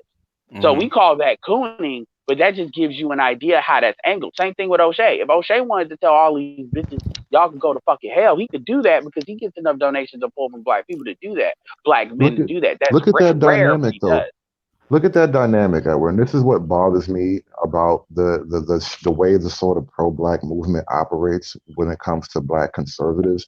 And it's almost like they kind of have to trap you in a box and then kick you out of the group because look at the freedom that an ABL can operate with, not having the answer to the black female populace Oh, that is nigga the ain't exact. free, but go ahead. Well, there's a freedom I mean, there's no blank carte blanche freedom for anyone, but at the same time, the freedom he's allowed to have is still a few notches above the freedom you will have operating under the thumb of the black female leadership. I hear what you're saying, but I disagree because with white folks, let me tell you something. ABL dates only black women. So if ABL got black female conservatives around him, which he can, right? They are out there. You know, black women are gonna give him a little bit more rope if they see black women around him than Right, with white folks. He say right. one But wrong what does thing with white conservatives folks, push he for fucked though? No, but think permanently. about the political dynamic, not so much the social or the visual Well, dynamic. But I get what what you're do saying, conservatives push for? That's what we but need. we're And No, arguing flavor. Edward, you can't talk over him, man. Mhm. Well, answer your question again. hold on, I just want to say the conservative angle is more what we need in terms of like black male freedom of movement and all that stuff. The conservative politics, it has a bad reputation with black people, Yeah. but that reputation is keeping us away from the political Uh, actions we need. so there's a difference between being pro-white and a black conservative. I get ABL it. is a mercenary. So he knows how to pick his shot where it makes sense. And you know, because of the visibility he has, I don't have an issue with that. But remember, the end place he wants to get you to is not a place I want to go. At the end of the day, he works for white supremacy, and he's in the same lane. It's just a different vector. That's really all it Well, is. He's just which okay. paymaster you want to deal with. So Set ABL he doesn't aside for a have to second. answer. He doesn't have to him. Brandon Tatum. They don't have to answer to the gynocracy because they answer directly to white daddy, just like black women. So, you Yeah, know, I get that, and I'm not really it, going to attack you on that one. But let's set them aside for a second. Look at a group like the Idmores, and then later on, first it was what the MGTOW, then the Idmore, and now we got this SYSBM, and it seems like we keep coming out with different iterations of the same feeling. Maybe not the same set of tenets. It kind of overlaps and branches off, but it's the same feeling. And what would that feeling translate into politically? I'm telling you, the home would not land on the Democrat camp any longer. So if I, that feeling gets translated into politics, it would be someone on the conservative side. I get all of that, but first of all, everybody keeps acting like Igmore. And this ain't geared towards you. Everybody says that Igmore still exists. Igmore has always I never said it valued didn't. being behind the scenes and not being very big, and that's why I like Igmore. That's why SBM blew up, because motherfuckers are looking up and seeing that the men in the real world are not fucking with them like that. So now they're looking at what that's called, and that's why they're finding it Yeah. out. It's not that's why SBM blew that up. And all, even though they were vectors of MGTOW, at the end of the day, it came back to, I don't want these white men. These white men had a problem with the BBC. And they got to, all right. With that being And said, that is the problem with the conservatives. Conservatives are going to have to give yeah, up that deeply rooted racism that exists in the conservative intelligentsia. Until they do that, then black men cannot completely cross over. I'm gonna tell you that. That's like yeah, and they don't. because Black Nazi Speaks was a MGTOW channel. I was Ibmore number 4. Okay. And the reason we left is not because of the politics, not because of the outlook of women. It's because of racism that exists inside the MGTOW community. That's why we left. No, I I mean, get that, and I can't knock it. Oh, black go men are more one at a time. conservative. Black men are more conservative, and that still has not changed. But see, what you hear a lot of dudes, like a lot of dudes that are still MGTOW, they said, I'm cool. Like, real talk, they will never admit this, but they've accepted it. They're like, I'll deal with that before I deal with that black bitch. That's how they feel. My Well, look at thing it though this is, I way. don't have to make that choice. Look at this way, Edward. You gotta fight the battle in home before you can face the battle out home. And so, Exactly. on a certain level, I don't care if they like me or not. I care that he's gonna help me get my home in order, and that's a bigger goal in my mind. Oh, well, see, now And I'm we're not Okay, saying him as some individual racist, but just the idea of common David, cause. David, I'm gonna tell you, man. That is a big beast that you don't want to face. Whatever your black woman is doing to you, whatever kind of problem she's causing you, Hmm. okay, that beast is something you don't want to face. Okay, yeah. Conservatism, you can cross over there, okay, but you're gonna have to hide your nuts. You cross over into that camp. I'm telling you. yeah, When and you it's go over there, I'm not. if you go over there, then you're gonna have to kowtow, and you're gonna have to leave your blackness at the door if that's what you want to do. And yeah, I hear what you're saying, but I just think you have to do the opposite. even if you do that, it's not enough. Even I want to say this quick thing. Even if you do that, it's not enough. You see, it's something where they're always going to be watching you for when you bring it out. Ever. It's not no, oh, you just show up on some it's American first and you're good. They're always going to be watching for any Well, little thing you I do. let's. Like, want to ask David. Okay, with the racism that exists in the conservative party, which is why black men don't go over there. Mhm. So how do you think we're going to interface with conservatives with that deeply seated racism embedded in Well, it? I they think just don't talk one. about it. No, No, no, I no. want to hear David. Let's take the bull by the horns. And for Mm, one, you keep saying conservative party. Technically, it's a Republican party, and many of them are conservative, but many of them are not actually conservative. So that's a different beast. But the idea of being conservative socially, fiscally, I think that does serve the interests of black men. If you want to address the racist, you got to be plain. Listen, you stay on your square, I stay on mine. We both have guns, and we just got to be willing to stand on our square. That's the whole thing. I mean, listen, what else are you gonna do? You're gonna depend on the government to keep uh, everyone up like no, happy I and want safe, to or know you gonna depend on your own self? standing on your square. Please, come on, man. Let's be real here. Well, what other option do we have as a You sounding minority like ethnic Snoop. group? What I'm saying is, with the thing No, is, you hold on a second. You make it sound like it's just simple. We're just gonna cross over and no, become no, conservatives and link up with conservative values over there, right? no, no. I'm With not people saying that don't link. like you. I'm not Okay. saying link arms and move into their neighborhoods. I'm saying we vote for what's in our interest, and our interests align in certain key areas. You don't have to Well, go to that's a their different parties. You don't have to sit conversation. at their tables. No, that's a You different That's really a don't. conversation. That's a different Well, that's the conversation. conversation I think needs to be had. It's not so It's much I want to be kumbaya with you, but there are certain things we need to get done. this conversation is already being had, and it yeah. bore and SY. What do you think SYSB Well, would yeah, talk yeah, yeah. about? I get it. No, no, I get it. That's my point in bringing it up. You guys kind of have broached the subject and stepped back because, like, whoa, it's a big deal to actually broach the subject. But I'm saying I think that's where the most fertile But ground for We the so we so movement is. we've always done that. It's not something we just started. We've always done that. But thing Right. is that when when you actually say we're gonna sign on and we're gonna link arms on these particular subjects, always something tied to it that's negative, and that's the yeah. reason the black guys back off from it. And even Tariq Nasheed, as you know, people say, "Oh, he's pro-black," but even Tariq Nasheed will talk about shit. Well, he'll say things like, "Well, shit, Trump is talking about doing tangible." That shit would have been unheard of a long time ago in the same situation. So even he's talking about like what it is on the ground versus what other people are saying. That's number one. Like, so nobody see people have this false choice of either support the Democratic Party or you support the Republican Party, and that's a choice that over years we've talked about dealing with. But another thing I want to deal with too is another thing that a lot of folks kind of, when you navigate those waters, they have this thing where, oh, well, we can work with white men because white men are going through this shit too. No, white men don't see it the same way you see it because they're coming at it from a different vector. We're coming at it from a Hmm. situation where our women have always been over of us, and we're realizing that shit where most niggas still don't understand that. White men are looking at it from an encroaching force coming up to usurp their power. When I say their power, I'm not talking about the plutocrats. Because see, this is where white men fuck up. White men, they think in class. Remember that, because race is not their problem. So they always think in class. So where white men fuck up is they will use racism. They do the same thing that actually a lot of pro-blacks do with trying to deny the gynocracy. They will use racism to deny classism because the poorer whites are more comfortable with a racial argument than a class argument because they know they can't really win a class argument.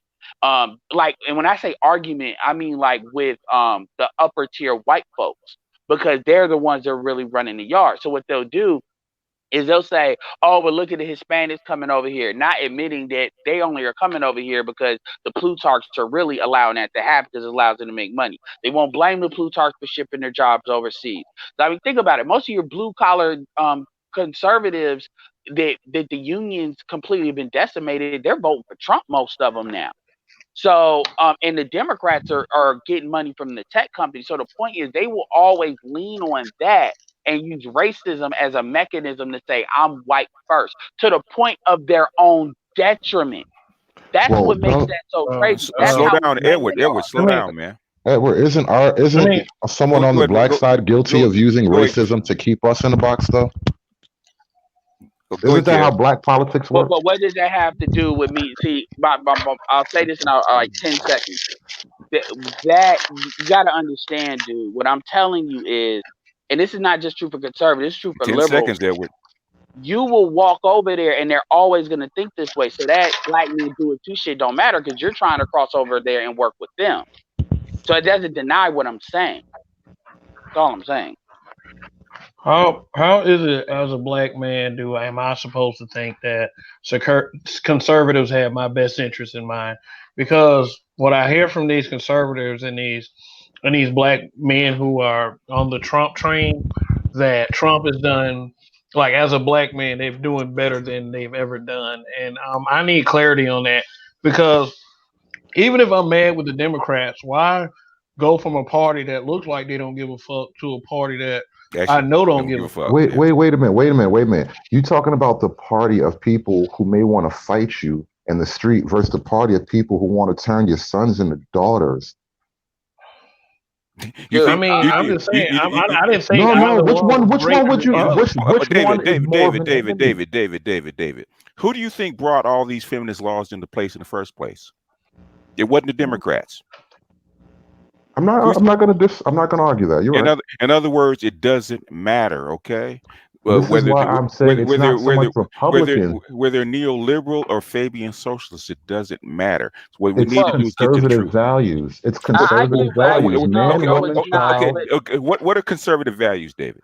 This is what I mean. Man, woman, child. All this sexual, like gender bending stuff is just, it's forgotten. Like, no, I don't even know why it's even an issue. But the basic realities need to sort of be sorted out and addressed again. We can't get bogged down in all the petty stuff. That's how we got off the track. The thing is, it can be okay. At some point, it can be addressed, right? If the conservatives that are in power really wanted to stop it, guess what they would have done? Well, then They're, that's what the black male voice would be doing, is to go lean on that, on the conservatives and not the See, Democrats. They that's clearly where you don't have our fucking up. back. Well, what do the That's where you're Democrats fucking up. offer us as So black no, no, no. males? That's I'll ugly. accept that, but answer that part. hey, you can't talk over Answer each that other. part. No, no, Let just me answer say that this. part about what the Democrats are going to Nobody. offer So us. nobody. Edward, can I please answer the goddamn Yeah, question? you Thank do it. you. Yeah. Okay. At the end of the day, you have to know why they're pushing this agenda. It's not about them an agenda that they're pushing, because this is going to happen no matter what party you put up. Like, at the end of the day, the people that are at the top are pushing the agenda. Why are they pushing this? They're not pushing this for no reason. And that's what my It's channel's about. really the Fabian socialist thing that you was No, no, pushing. no. Yeah, I get that you mentioned. They're pushing it for a reason. When the thing is, why are they pushing this? And the thing, Because that's what they're you have to. Fabian socialists, I No, believe. there's not. Fabian socialists push an agenda for a reason. What is the reason? Just because they're Fabian socialists doesn't mean anything. The They have reason is objective. political dominance. No, it's not political dominance. Basically, the reason they're pushing this amorphism is because at the end of the day, have you ever read the book? What is it? I'm trying to think of the name of it. It's called. It's written in the 30s. It's at the tip of my tongue. But the thing is, at the end of the day, both sides are looking at authoritarian control. It doesn't matter whether they're neoliberals. 1984. No, it wasn't. It was before that. It was. They talk about alpha betas. It's getting. Nobody And is telling you not to vote. where they actually produce children. That children aren't born; they're produced. Brave New World. Aldous Brave New World. Huxley. Aldous Huxley. Guess what was already being invented and what they're pushing people toward? It's called the artificial womb, right? Right. So it doesn't matter. So at the end of the day, it doesn't matter who you have sex with. Sex is just sex. It's not there for reproduction. And in the state, who needs children more than the families is the state. They need Okay. they need people. All Well, that is a given. I accept all that. Now, the question would be, as an individual man, Hmm. where do you stand? Where do you put your interest in? You basically you look at it as an individual man. You look at the environment and you do the best you can. That's what you Well, do. all right, between the political parties on the political all right. landscape. So yeah, so it's not. See, this is the problem. There's a difference between. Oh, he dropped off. What happened? He dropped off. Okay, what you do is you have no affiliation. Okay, you have people saying you need to get with the Republican Party and you need to get with conservatives. But the thing is, at the end of the day, conservatives have to prove to you, which they have not, prove to you that they deserve your support, which they Agreed. haven't done. Agreed. And we need to leverage that. We can't, because what I'm seeing is a Democrat Party who spoke Spanish in the first debate. They want to give everything free to immigrants. And they were, I mean, there was, All right. Warren was talking about giving reparations to gay people. I mean, this stuff is getting off the No, rails. no, absolutely. And there's a difference between. Okay, so I'm back. There's a difference between. This is a false choice. Talk about vote for Republicans, vote for Democrats or Republicans. Nobody's telling you not to vote Republicans and support the Republican Party if they match the values that you want. I tell people all the time, what the fuck is, why should black men vote for the Democratic Party? So that's not the argument. You're perceiving that as us to tell you not to vote Republican. But there's a difference between you voting for the Republicans as a mechanism of denying the Democrats the ability, like for instance, to usher shit in, like Roe v. Wade and dialing shit back, and then you believing that you can actually be an advocate voice in the Republican Party or amongst conservatives at all. I don't give a fuck if black men start pooling money together and giving Republicans money. It doesn't matter. They're not gonna fuck with you. And that's true for the Democrats as well, too. You see what I'm saying? So we're not saying if you want to deny the Democrats votes and advocate that to tell everybody you can don't vote for the Democrats because all the things that you said I think we all agree with. But you go take it a step further and believe that these white folks, and when I say white folks, I'm talking the Republicans are actually you're going to be able to, I don't care if you're sitting at their table, they don't want you there. So they'll take, so this idea that you can take it and it becomes advocacy. So now white men are going to lock arms with black men in any kind of way. That's not going to happen. Anthony Brian Logan speaks to a white agenda, and he is allowed to talk in the way that he is because he promotes shit that they're trying to do. He's useful because he's a black face to do that. Same thing with Candace, what's her name? Once that stops being true, they will stop being there. So that's where we're trying to talk to you about. You keep Edward, thinking you can go over there and advocate. Let me pose a question to you then, Edward. What is a black male agenda, in your personal opinion, obviously? What is a black male agenda, and who can you go to get your political needs achieved? You can't go to anybody because at the end of the day, you're a black man. That's really the short What is the answer black male agenda, though? So let me ask you a question. So I'll tell you, if the conservatives say that, if the conservatives say the reformer or whoever conservative that you're talking about say that we're going to give the black men the full measure of the civil rights actions in the Kerner Commission, where they get the jobs, the loans, and all the other kind of considerations that white females have been getting for the last 50 years, is going to be go rightfully back to the black man where it belongs. I'll get behind them. I'll get behind them. If you're gonna take the that silver spoon out of your white woman's mouth and give it back to the people that fought for this shit, I'll get behind them. But are they gonna do that? The Republicans. That's a starting point. The Republicans. I'm asking you a question. Do you realistically think that they will do that? It's not so much what I realistically think they'll do as far as that particular goal. What I think should happen is we have to coalesce around some goal that we can use as leverage. So that in itself is a realistic starting point. What I'm saying is that's a starting point. But no, that'll get us more than we got. That's what I'm thinking. What I'm saying, that's what you're thinking. What I'm asking you to do is use your head and think about what the percentage rates will be for us to actually get this thing across. Okay? Well, look at it. Look at it like this. The black male vote alone. You could do the same thing for the Democrats. What's the difference? No. Look, the black male vote alone is enough to cripple the Democrat Party just by holding it back. We did do that already. That's like Trump's in office.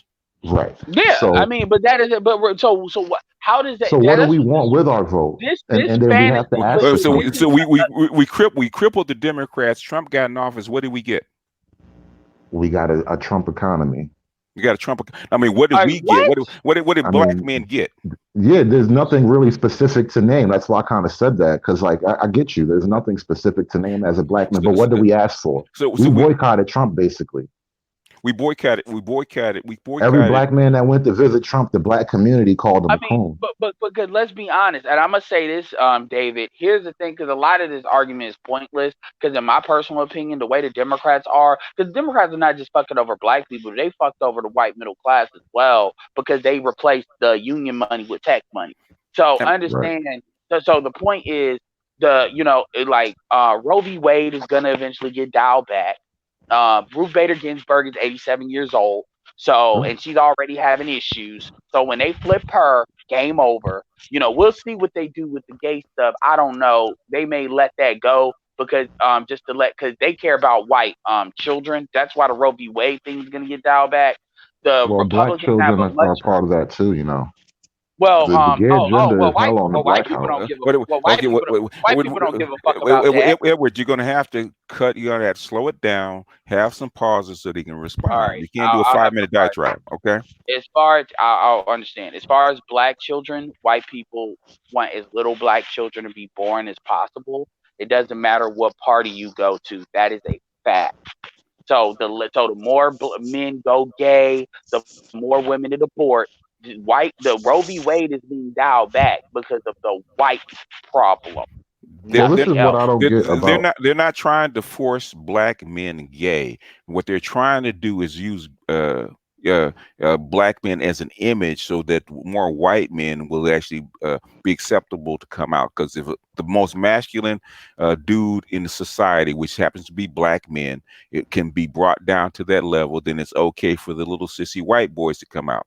Because the majority of these little sissy folks, or the LGBTQ, whatever you want to call it, are not black people, and not black men. Black men is a very small percentage. The vast majority of these people are white and others. And that's a huge problem I have with black politics. Like it's like nobody actually stands up and calls it out straightforward. They play along with it, if anything. Because They're not going to. I mean, because any Democrat, but to be a Democrat, you have to sign up for that. And even like the senator in South Carolina, he's gonna keep his mouth shut because that'll make it seem that he's too pro-black. how many Republicans are So coming out against it? hell, remember when all them Republican senators got caught up? That was way back when. It's way back I Idaho. when. mean, it's really not even Republicans. It's the Christian conservative base of the Republican Party. That's the best way to describe that little thing.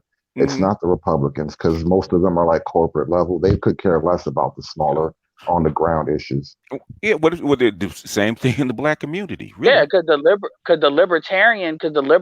dudes you're talking about, like your the Koch brothers, and you have Republicans where they're not Christian conservatives, they are just anti-union, pro-business, but really they're liberal. To be honest with you, with the exception, as long as you kill the unions and allow me to not pay taxes or less taxes as possible, they're fine with all the other shit. Now, They don't care about I, the gay shit. I, So again, you're looking for a home. There is no home.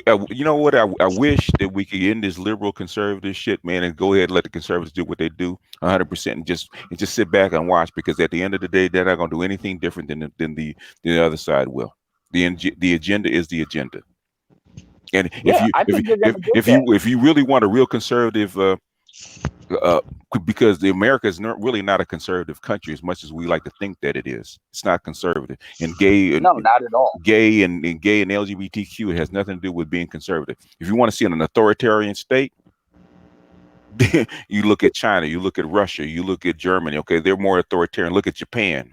Okay. Well, that's where we're headed, and that's what it's not so much the gay issue that bothers me, but the gay agenda is being used as just one more thing to usher in some level of authoritarianism. Like this is like first there's thought policing. Like in a lot of places in this country, you get a criminal charge if quote unquote misgender somebody. Like it's already here. That's the creep of government totalitarianism. You have to remember you're still in the Western civilization, though. That's the thing. And in Western civilization, like America is probably more conservative than Europe because Europe is further ahead, but America is still going that same direction. So you want to look at that. That's what a lot of people don't understand. It's like they want to talk about liberal and conservative from a context of Western liberalism in general. My thing is I always do videos talking about there's no reason for black men to vote Democrat. But at the same, so I'm not saying, but there's a difference between voting for Republicans and voting for policies, and then you believing you can go up in there and advocate for shit. Yeah, They don't. and, That's what people don't and, and, understand. and totalitarianism is impossible. I do mean impossible. How And so? it's because you have to be brought up underneath an authoritarian rule in the first place. You have to be socialized. It just doesn't happen overnight. You just Well, don't that's wake what up. I mean. This is what's happening now. It's not. No, it's not. They're getting us accustomed to saying, remember that episode in Star Trek when it was one episode, it was like a famous episode where Uh Picard huh. got took hostage and he was like, how many lights are there? And there were four lights, but he made him say five and he just wouldn't say five. That's Hmm. what's going on with the whole gay agenda. And, Why and, are you and not allowed to call Bruce Jenner Bruce Jenner? Uh, It starts with thought policing. it's thought, but the thing is, as much as you try it, it cannot work in a liberal society. Okay, the society would have to crumble before you can actually build an authoritarian society. It you just know doesn't happen that way. And one and thing and that and Maybe and, that's the and, plan. and the more connect. I'll give you an answer why it's impossible, especially in this society, especially in this globe as we speak, because we're too connected.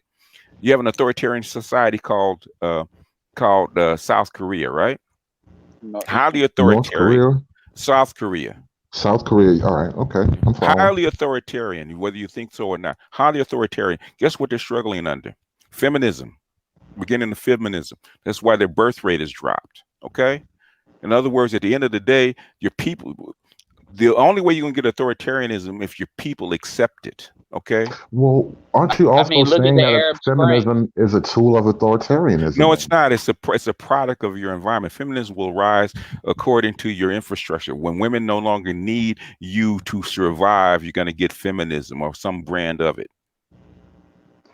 Yeah. So I mean, my thing again, you Because know, my one the of my South favorite. Koreans are fighting it, the Chinese, the Asians are fighting it tooth and nail. But the thing is, it's a product of your environment. Some things are just a product of your environment. You change the And by the environment, you're way, going to change the females. Go ahead.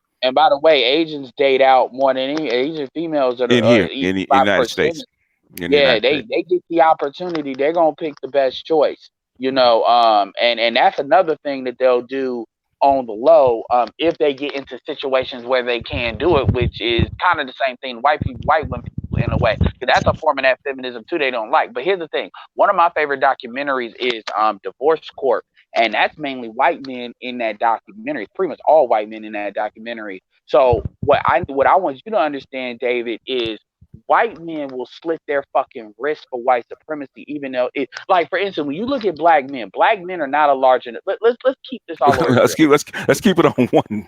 Let's keep the thread going and not switch up, Edward. Well, I got a question. In PGS, you answer this for me. Is white men are black men a big enough population in the United States to basically genetically erase white men? No. No.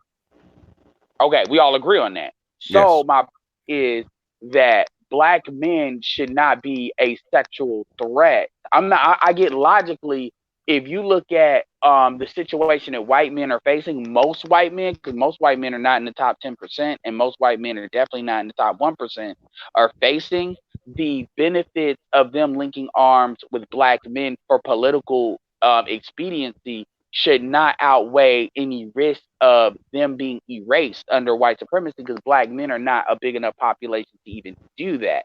So, but yet with that reality, and they know, yet they still have this fear, as articulated by Dr. Francis West Welsing, of the BBC, which is what came up when, because black men, because people want to make it like black men were the It, reason why the it's MGTOW shit didn't work. it's been culturally passed down for the last 250 years. Okay, that's what has been Exactly. passed down, and it hasn't. The thing is, in fact, Monahan said the same thing. He called it a racist virus that's in the bloodstream of America, right? And he tried to extract the racist virus from the bloodstream of America. That's what the whole assimilation process is supposed to be about: getting rid of that racist virus that keeps the United States split up into two camps. That's what they want to get rid of. But the So, thing is, you haven't gotten rid of it. You got this cultural virus that you haven't gotten rid of it. It's still there. the And real pops red ahead. pill table says that's ridiculous. What do you think is ridiculous? Because what I said is facts. Because you let motherfuckers that don't know what the fuck they're talking. I'm not talking about you, but I'm saying in general. They'll come in this bitch and then they'll say, "Oh, well, black men are the reason." In the MGTOW community, black men are the reason why, they kept bringing race into it. No, black men didn't bring race in the MGTOW or pro black shit in the MGTOW. White men got alt right, and then a lot of the arbiters of MGTOW, sympathize with a whole bunch of incels getting they The, incels losing their motherfuckers to the, football the, players and shit. the thing is, you couldn't.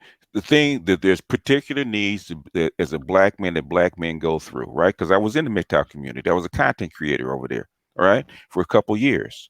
And the thing is that what the unique perspective that black men go through. There's some things that all men go through, but there's unique perspective that black men go through that can only be talked about from a black lens. And racism and the cultural racism that exists between not only us but also us and our women, that has to be talked about. But it can't be talked about in a MGTOW form because they don't attack it. All that racism doesn't exist, and nobody's racist, and you need to leave slavery behind, and blah blah blah. But that's unique to black men. The thing is, if you want to talk about something that's unique to you that gets to the part of what your problem is, you can't do it over there because you have to leave your blackness at the door.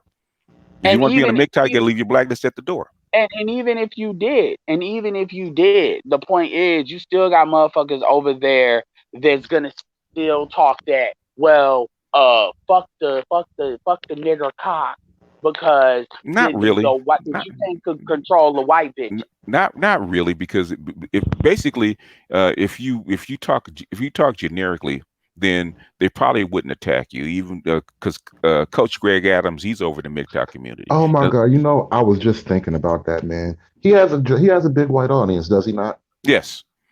And what's stopping him from having the big white audience and he's being a black man talking about his own personal issues? Like, Yes.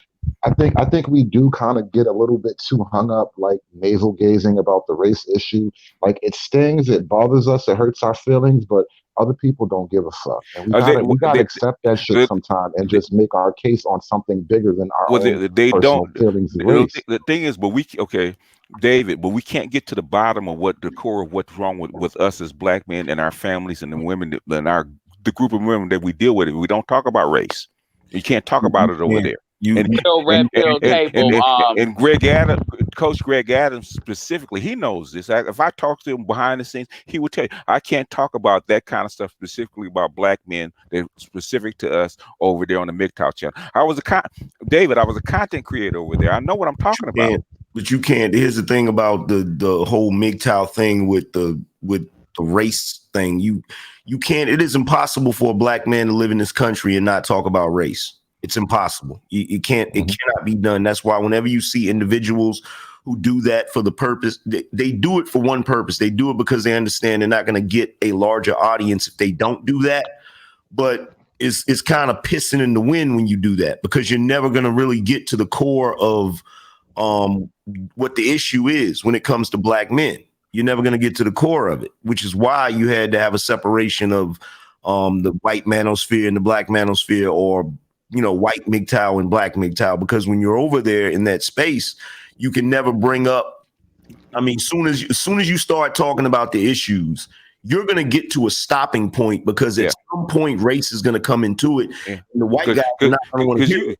Because you were over on the MRA side, if I'm not mistaken. I was over there with Paul Elam and all of them. And every time I brought up something that was race specific, if I went on Honey Badger Radio or something like that, I always would get the kind of like the sigh, because they don't want to hear it, because it does not really affect them. Mm-hmm. And because it doesn't affect them, it doesn't exist. They talk about race the same way, you know what I'm saying? They talk about racial issues that are perpetuated by white men the same way black women talk about the gynocracy. They pretend it doesn't exist. Yep. And quite frankly, their issues, everything that a white man deals with in this country, well, I won't say everything, but as far as this type of shit, is class based. Like, and so if you talk to them, the way you have to talk to them is basic. And keep in mind, if you're talking to like conservatives, which a lot of red pill people are, they don't even like to hear this angle, because that sounds like some liberal shit where you tell them, well, really the feminism you deal with is stoked by really the top 1%, the top 10% as a mechanism to control y'all. Yeah, I'm gonna tell you something else about being over there. Okay, if you're gonna be over there, you want a big following, you're gonna have to come across as a safe Negro. Yep. You can't be uppity. Because I'm an uppity Negro, right? And I will, whether it's neutral or not, I'm gonna say, I'm gonna tell the truth no matter what. And a lot of times, man, they would actually, which I hate, they would actually take my videos, take it apart, use my talking points, use my research, package it as their own, and wouldn't give you credit. Yeah, because they don't want a Negro that's smarter than them over in their camp. You have to be a safe Negro, and Coach Greg Adams, he's playing the role of a safe Negro over there. And I don't have no problem. I don't have no problem with it. Donovan Sharp knows where the line is. Okay, so he can do it. And best how come he left the black sector. There's more money over there, but the thing is, he can't really carry a lot of that stuff from the black side over to the white side unless he tailors it in a certain way. Yeah, like I wouldn't be able to do that. But no, hell no. There's no way in hell I could. But one thing that you did say, Edward, I disagree with vehemently. I honestly believe that even with our population being what it is, if black men as a whole, if we moved as a monolith, which is not gonna fucking happen, but if we were on that type of shit where we're like, okay, you know what, we're gonna smash as many white chicks as we fucking can, we would have the ability to annihilate them genetically. Hey, the whole panel said that. The whole panel Nah, agreed without hesitation. that would So require like a factory process, like literally a factory setup. Yeah, well, we're not gonna move like that. That's the problem. Just like BGS says, black people like herding cats, so we're not gonna. That's not gonna happen. But that's the reason. But that's the reason why they're. If we did, then we would be scheduled for well, annihilation. yeah. trigger Well, the something. only reason It I would even brought then that you up, would trigger. Then you would be you wouldn't be you would be a threat. But And that's we know and how then, white people treat threats. and by the way, most white people believe you. Most white people believe you. I only mentioned that because in Europe, like black people are less of a population there. See, Muslims are the issue in Europe because there's so many Muslims coming up there. They're terraforming the culture at an accelerated rate, and this is why black people in Europe are not seen as a threat because they don't even have the numbers that we have here as far as percentage wise, let alone the unity that we have here because they're different immigrant groups. So well. white people are going to register not Muslims, Hispanics more as that threat in the United States because they're a growing population coming from other populations than they would black, but they still operate on the black threat is the threat. That's what I Well, was saying. that's the reason why, when you look at Islam, the reason why the Muslims are going to move like that is because they have a religion that's actually going to keep them like a monolith. That's going to keep a strict religion that's going to keep them moving in a certain way. Now, with the Latin community here in America, they have something similar. It's not necessarily religion, but their culture that's going to have them moving in a certain way. And if America's not careful, they will overtake the population because they're not really paying attention to that to the way they should because they're always so focused on the Negro. You feel what I'm saying? Yep. Which is the main reason, and there's probably a bunch of people that disagree with me on this. It's a controversial thing, but I don't give a shit what nobody say. I think the black men that are SYSBM should snatch up the Latin women because then they would be able to increase their numbers. But the thing about it is when you're talking about genetic annihilation, like they're smart enough to know that it can happen if it even got away from them a little bit, which is why they have so many things in place to kind of stop that and keep that from happening. This is the only reason, like when y'all were mentioning earlier, you were talking about with Trump in office, what have we gotten? I think we've gotten a couple of things, not that he intended to give us those things, but they benefit us nevertheless. Like when you start talking about abortion and them trying to roll that back, that actually would benefit us as far as our numbers, considering what we got going on with black women using abortion as a form of birth control. Mm-hmm. Yeah. Hey, I gotta add. Well, the thing is, it's a double-edged sword because guess what's going to go up? What's that? Out of wedlock births. Yeah. Well, that ship is already fucked. Well, that shit is already fucked itself. The percentage at 1.7 per woman at birth rate versus what between 2.5 and 3. It talking about double the number. So I got a question. If you could roll the clock back, you know what's gonna happen. You know where it's going. What BJ says is 100% correct. I'm not questioning that. Mm-hmm. Would you still sacrifice 15 million children on some Roe v. Wade shit? I'm not saying you could go back and rewrite it. What I'm saying is it's a double-edged sword. So in other words, if we say if we're gonna roll the clock back and we're gonna get those 15 million children or 20 million children, which is the number, right? That aborted, right? Okay. Do we have a structure or plan, an infrastructure or something like that to handle 20 million more fucked up kids? No, because the men are not. I hate to put this part of it on the men. Yeah, well, go ahead. But the men are not putting themselves in the proper position to do anything. And I mean anything. Yeah. I mean, anything. Like it's beyond ridiculous. You look at the situation that just happened recently with Kobe Bryant and Gayle King and all of this foolishness. It's like you got to ask yourself, like, where the fuck are the men at? Like, what? Like the dudes that are in position to actually say and do something that is going to be heard. Feel me? Not the guys like Snoop Dogg that are gonna, basically try to save their legacy or try to save their shit, but the guy that's like, fuck it. If the ship go down, the motherfucker go down, but we gotta draw the line here.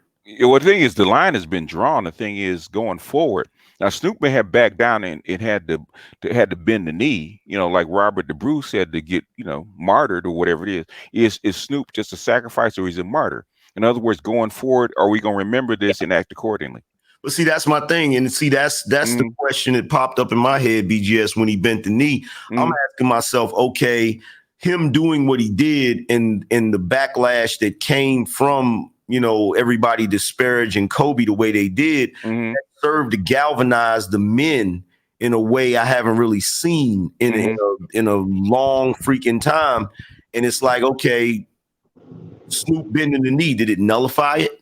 I don't think so. I don't think it did. I don't think it did. And I think, and this just goes back to what David was talking about earlier, I think you're going to find that out. Like, South Carolina is going to be a good thing. And on the 29th, that's the main where the black people vote. But you're going to find that out in November. Because what David's talking about with this Democrat stuff, those were liberals that attacked Kobe Bryant. I want to make that very clear. The majority of that shit was all liberals.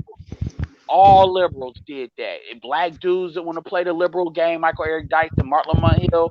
And so a lot of the sentiment that David had on some fuck what the white people are saying on racism, I'm saying no to that shit. Fuck you. We'll deal with the racism shit later. We'll cross that bridge later. But that shit is going to stop because you got Sesame Street stuff. You got the Dwayne Wade shit. That a lot of black men are going to be like that. Here's the thing. It doesn't matter if black men vote for Trump. If black men stay home, that will fuck up. And so when they come back talk about why did black men not vote and all of that, motherfuckers will be like, you fucking serious? Well, Edward, speaking of staying home, because I want to go, but this is the last thing I want to say before I get off the panel. The thing that's going to have to happen at some point in this country, remember a few years ago, the feminists did a so-called Women's Day and they had their fucking strike and they all supposedly stayed home and the world didn't blink. If enough men stay, if 20% of your men stay home, your city might be crippled. And that's where it's going to come to at a certain point. I don't know when, I don't know how, but that's the big move. At the end of the day, if you actually project what the feminists are asking for and going forward, right, what you're going to get is Sharia law. Because at the end of the day, it's going to be enough is enough. If you want to be protected without stepping on our rights, black men particularly are going to separate from women, which they're already starting to do as far as business and work rules and all kinds of. They're already starting to do it. They better hope it's a Christian version of Sharia, not the real Muslim Sharia. But I gotta run, guys. Thanks for having me on the panel. You guys have a good night. All right. All right, David. Yeah, absolutely. Peace. And that's another. And that's see you, man. And that's another. And that's another thing. Hold on. Go ahead, Kev. No. I was just saying, thanking David for coming by. And who is that guy in the with the gauntlet in the back check? In the back check? Oh, I don't know. That guy. What's up? Who are you? Oh, how you doing, sir? I'm just somebody listening, man. I'm everybody's fan here. Angry Man, BFG. I'm a big fan of you guys. I'm just listening. Okay, but he wants to know who you are because you're on this panel. You want to be up. So you have to say where you come from, who you are. Who I am? Yeah, who are you? Because he wants to identify you because you're on this panel and this is being broadcast. Oh, my bad. How you guys doing, man? I'm just somebody. I'm a lawyer out here in Maryland. I'm just listening. Okay. This nigga like I'm Mr. Nobody from Fast and Furious. Yeah, okay. In other words, certain people can pop up and kind of. Yeah, my bad. Nah, my bad. I'm new to the sector of YouTube, so I'm a lawyer out here in Baltimore, Maryland. My name is Brian. Okay. Yeah, we ain't necessarily asking for your government name. You know, people No, be no, no, no. In other words, yeah. You said you're new to the You knew sector. the Do you second. have We just got a to check you out. Yeah, that's all. we need some social. We need some identifier. Your license Like, number. like, Well, like, Oh no, no, what's your YouTube name that you use? no. I'm not. Nah.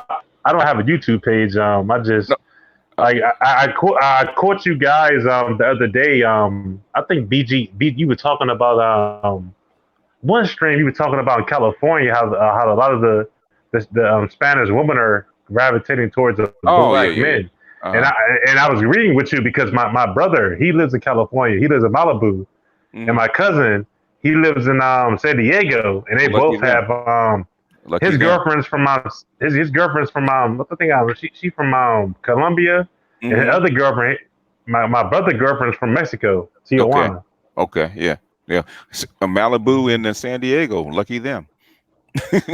yeah. We're not worthy. Yeah, and I'm telling you, and it's like when you go out there, a lot of Hmm. people don't know that there's a lot of like the Mexican women out there are choosing heavy on brothers. Like I was Yeah. out there in the Airbnb for 2 weeks, and I got hit on by at least about three Spanish women. And they were pretty good looking, so I was like, man, like I see why, like Hmm.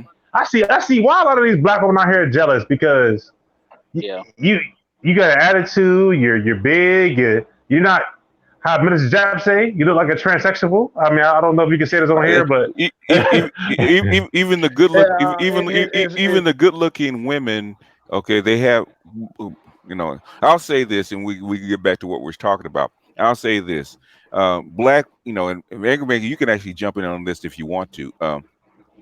Black men and black women amongst the black community, we have a different mating strategy. Black women is more about they pretend to ignore you, pretend to be mean to you, even though they're attracted to you, and that's supposed to invoke you to chase them, which is what they want. That's the normal mating strategy between black and black women, right? Other women don't have that same mating strategy. They will actually engage you. They will actually choose you, let you know that you're chosen, right? They won't play the same game, right? And a lot of guys are seeing that particular mating strategy is more appealing. That's how come the especially the Latina women are actually winning.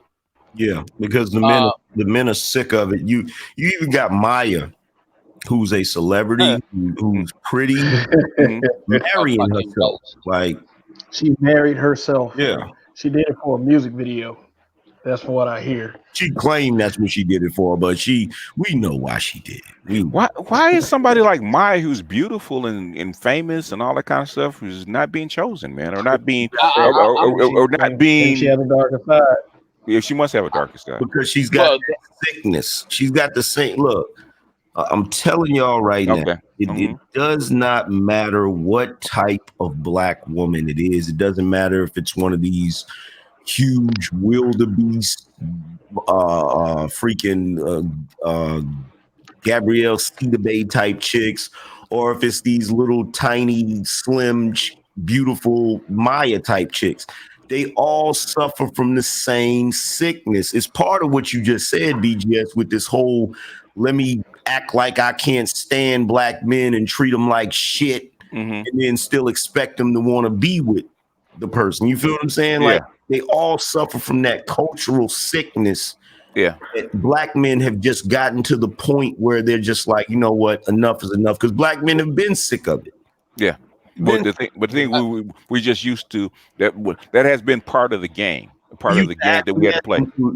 acquiesce into that type of fucking behavior because our mothers train us to. But shit, there's a bunch of us that got sick of our mamas. So you Yeah.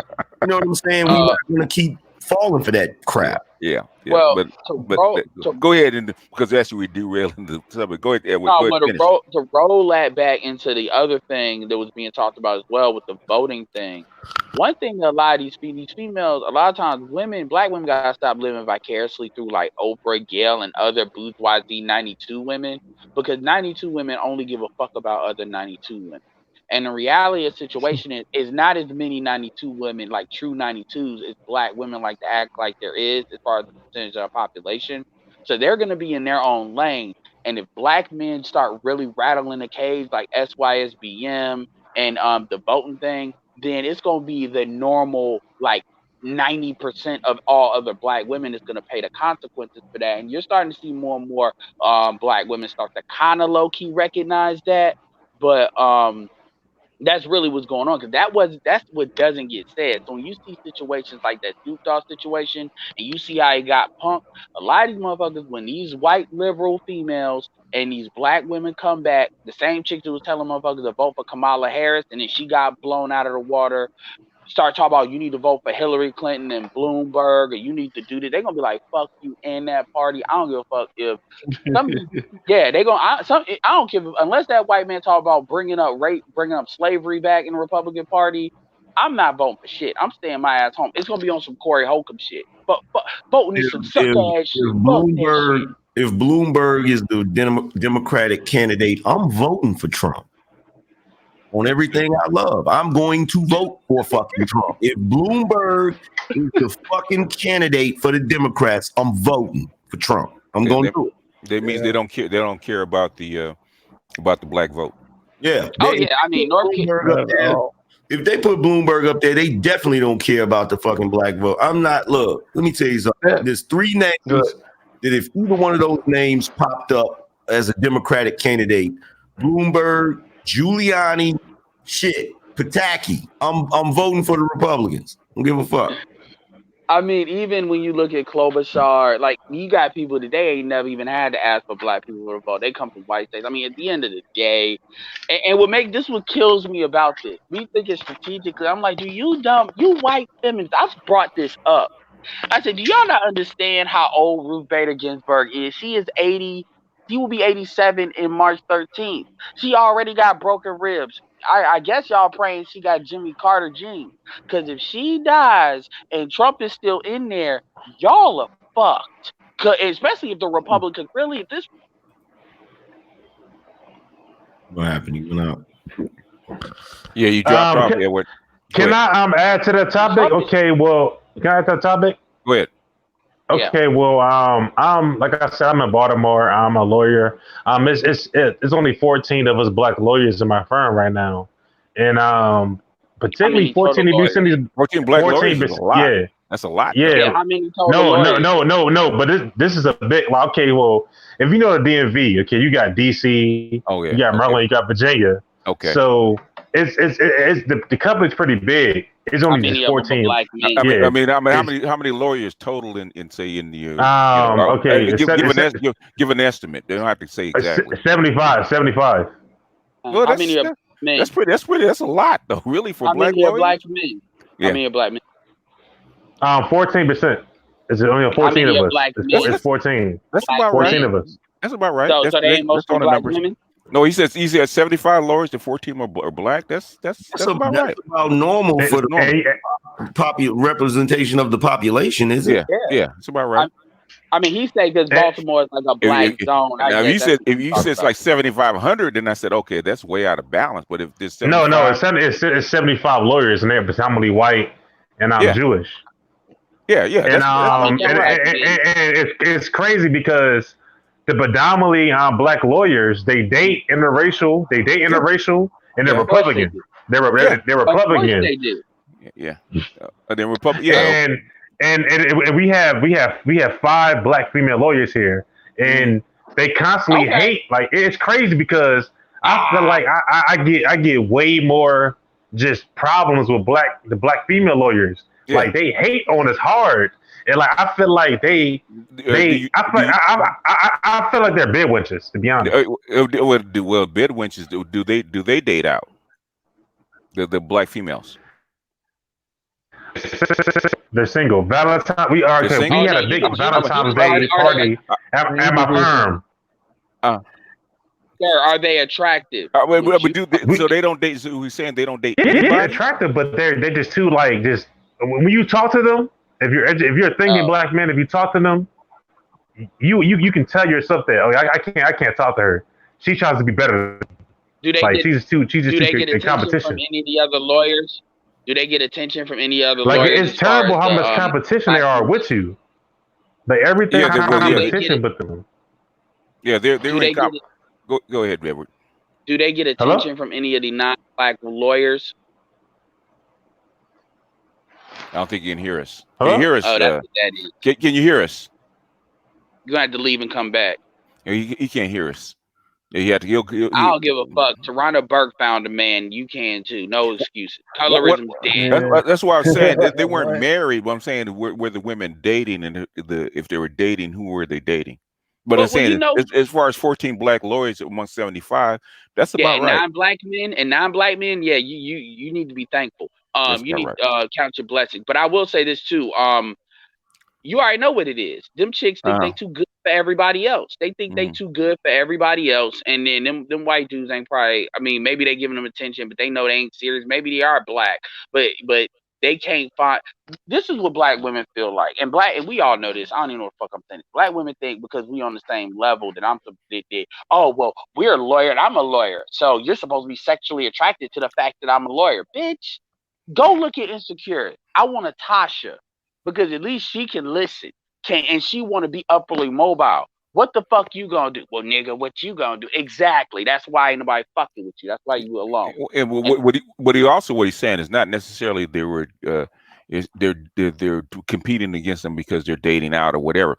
The thing is that they naturally compete against them. Period. But that's normal for black women. They compete against their own men. I think because they know not to compete against them white motherfuckers. And well, that's what they think they would. You think they would cooperate with black men and compete? You know, and I think Kev and Roger actually talking about that one episode, weren't you, Kev? About how Oh yeah. black women compete against their own men in competition with their men. Oh yeah. Yeah, but that's yeah, that always was. been the case. Oh, by the way, for everybody to think SYSBM is just for some losers, lames, and niggas that are broke, you know who the fuck I'm talking to. Guess what? Look at that. 9 lawyers. Oh, Most of them are dating. Oh, by the way, shout out to Raw Reddy, who's also a lawyer, eh, who she brought up. Yeah. Anyway. tell that line stepper Roger report to get his butt up on here on the panel. Yeah. He might be Y'all working. are He lame might be and you're working though. broke. He might be You're working though. broke. He gonna be a couple minutes. You know, he getting himself together, so Okay. he'll be up here in a minute. Okay. Shout But out to Sonic whooping that shit anyway. what I'm saying is that what the lawyer said. I can't remember. I think his name was Robert. What he's saying.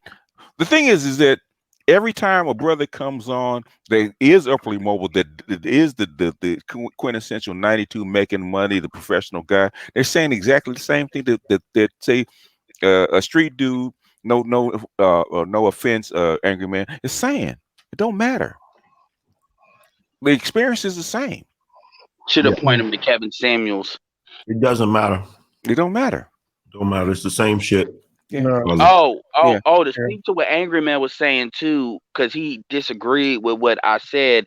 BGS, I don't know if you told him, maybe he already knows, I don't know. But that thing when you told me about the white men are not fertile in Europe and shit, that shit blew my mind. I didn't even know that shit. I'll find the article that they were saying, and I'll actually pull it up for you guys. Now what? He 50%. tell him he'll like that shit. And 50%, or they're finding, and this is I'm assuming I'm extrapolating because this is a study coming out of the UK, right? That 50% of the white men are infertile, right? And that's how come a lot of the white women actually either going toward other races, men like Arab or black, right? And I think it's like 2 or 3 years ago, they were actually doing a study trying to find out how come there weren't enough white women getting pregnant, right? So they were actually going over and studying the women, right? Go to fertility clinics. They studied the women, but the women were coming out. Okay, we couldn't find out what the reason was. So they finally start checking their partners, their husbands, right? And what they're coming back with is that 50% of these white men were coming back infertile. Yeah, I know about that. Yeah. They actually they've been talking about that for a while. They've been trying to attribute it to a lot of different things. I think Milo Yiannopoulos had talked about that one time on one particular interview I was watching. And I actually did a show one day where I talked about I was talking about masculinity. And they were talking about how over in the UK, one of the last bastions of masculinity was football, soccer. And they were talking about how they were changing that, and they tied it into how men are starting to be affected genetically by the fact that they're not allowed to be masculine. They even tied that into the infertility. They tied that into, a bunch of different things. So yeah, I've heard about the issue. They're looking at it like it's a crisis right now. Well, it would be if after your men are infertile, it would be a crisis. Yeah, that's definitely a crisis. Let me say this real quick. I was going. Let's introduce. I just want to say, where the hell you been? Oh, but yeah, I'm out there getting money. If I'm away from here, I'm getting money somewhere. Let's introduce the Roger Report and Nameless Protagonist. Go ahead, Roger. With which I wanted you to kind of chime in on this because we've been doing it periodically throughout the show. So go ahead, bro. All right, my fellow habitual line stepper, by the way. Oh yeah, well, yeah. First and foremost, long live the habitual line steppers. Secondly, when it comes to this, we not gonna let Kobe die in vain. We starting a protest. We got content creators. We want y'all to push this message on y'all channel. Kev has just highlighted this is the address to CBS. We want all content creators who would like who want to participate, and everyone in the audience to participate, to send an actual postcard or letter to CBS at this address. And send Kev, did you see the message I typed up above the address? Could you highlight the message that we want on the postcard, please? We want everyone to send a message to CBS so they'll understand it is coming from a bunch of men, and hopefully some women will join us, and they'll start to get flooded with cards. And we want y'all to get this information out to everybody on your other social media as well, so people can join in this protest, so they can get cards, letters. And if people do videos about it, or or something where they do a hashtag basically saying Gayle must go, that's fine, but do that in addition to an actual letter or a postcard, because that makes a huger impact to people that are in power, to the people that empower at CBS. That'll make a bigger impact than the fact that they're getting letters and postcards coming in by actual mail. So we need this to happen. We've heard people talk about what power men have, what power men don't. Some people say everything is just about talk. We can prove right now that this ain't just about talk. This is about making things better for us. And we can start right now with this protest. There's no reason why people cannot start pushing this message, and we can start getting some cars and things out. Now, I know myself personally, I got mine. I'm going to be dropping in the mail tomorrow morning on the way in. So I got mine ready, and I'm going to make sure we push this for a few weeks until they take Gayle off the air. We can do this, y'all, but we got to get started. All right, so that's it for me for right now. Can I say something before I get off the line? Because I think I got hacked off the line. Can I say something? Go ahead. Sure. Yeah. Okay. Well, I gotta say something as a lawyer point of view. If you are a non-black man and you have a black woman lawyer, she is going to fight way harder for you than your black ass. I'm being honest with you right now. Me, a black man lawyer, we're going to fight for you because we see you, we see ourselves, we see our sons, we see our cousins. But if you have a black woman lawyer and she see your black ass, you look at her as herself. She's not going to fight for you as a black man lawyer going to fight for you. So I'm just being honest with you right now. They're not going to fight for you like that. They hate your ass. I don't mean to cuss, but they hate you. Damn. They hate us. They hate us. Especially if you're making more money than them, they hate you. They hate me right now. I'm gonna be honest. I'm making $90,000 a year. They hate us. They hate me. Just because you Just because you earn more money than they do? I thought they always claim the opposite. You are your own. We all we got. We gotta stop doing this, bro. All this tension. We all we got. They hate us. Everybody hates us, bro. I seen more white woman lawyers look out for black men than black woman lawyers. That should tell you something. Go ahead, angry man. I told y'all. That's all I wanted to say, man. We appreciate you. We appreciate you. All right, man. Thanks for coming up. Go ahead. You told us. Go ahead. I don't want no Negro that makes look. This is the conundrum that is the black woman. See, this is why there's so much bullshit with them. Hey, I got one question for you, Valdez. What's that? Is there a rent coming? Is that Oh man, that's just facts. I mean, you can't even show up to the school without catching the attitude from a lot of the black teachers. I mean, it's the exact same thing. But think about it like this. Think about it like this. Here's the conundrum. This is the conundrum. Mm-hmm. They're fighting biology to be the way they are, because on the one hand, every woman wants a winner. Yeah, they want a guy that is better than them, as Patrice would say. So they want a guy that makes more money than them, has more resources, is more capable than they are, all of that shit. That's what usually will make a woman happy if she has it, right? Mm-hmm. You see this with other groups of women. Other groups of women get a guy that is more productive than they are, more successful, has money, they're happy, right? The black woman, however, she has that in her, biology as well, but it's conflicting with her prime directive, which is to get a man that can be subordinate to her.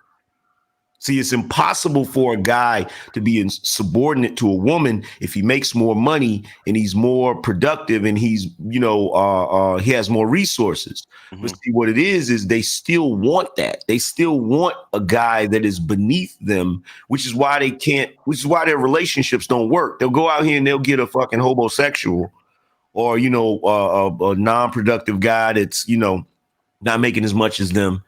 And they're happy at first, but in the long run, they're miserable with that guy because they want somebody that's more productive and does this, but at the same time, they don't. So they're constantly in this fucking cycle of, I like this guy, but I don't like this guy. That's where that bullshit comes from.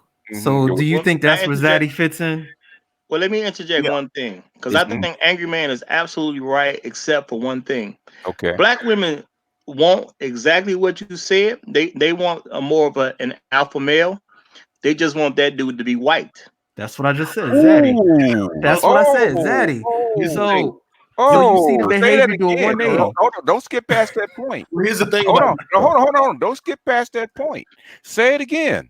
Yeah, I mean, everything Angry Man said is correct. The woman wants the man to be in a more alpha position, so he can handle things and she can be subordinate to him. But she only wants that from a white man. You can say a non-black man, but they truly want it from a white man. Well, see, if it's a black man, that he needs to be subordinate. Well, see, here's the thing. I completely agree with you on that. What I'm saying is, in reference to black men, that's the little conundrum that they deal with. Oh, yeah. But they've always wanted to be William Cartwright's wife. I've been said that shit. Been said that, yeah. Well, yeah. But Angry Man, let me ask you something. We just gotta have to point out there that if she's with a black man, she's already lost. Hey, YouTube, I got a strike from YouTube. You know what the name of the video was? What's that? The only real man in the gynocracy is a white man. Ooh, yeah. I got a strike for that one. Read out of Tommy Curry's book. Neely Fuller said the same thing. Yep. Let me ask you a question, BGS. Can you get strikes for names of videos? Yeah. Yeah. Oh yeah. Okay. Well, if they're too salacious, yeah, they can. I don't think what you have is not strikeable, but there's certain things you'll learn, and it's you really can't tell though, because you can get a strike for going live and saying that you're a proud black man with self-respect and dignity. Yeah, probably. Yeah, put it past them. It's hit and miss of thinking. If you're gonna step over the line, just step over the line and take your chances. Yeah, they roll it's arbitrary. Dice. Yeah, roll of the dice. But Angry Man, let me ask you this since you had said it earlier. Remember how we were observing the data that BGS was bringing up about how testosterone levels were dropping and it was resulting in infertility, and it could have been a lot of exposure, but it was actually producing an epigenetic effect. Mm-hmm.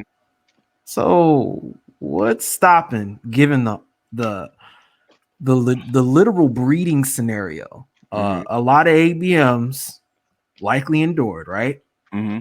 That in the same way testosterone's dropping, it could be raised by the same dynamic. Yeah. You're if you're alluding to what I think you're alluding to, you have your women are becoming men. So you know why I bring that up, right? You know, you have Minister Jap, and he's been on a roll with this lately. Oh, I can imagine.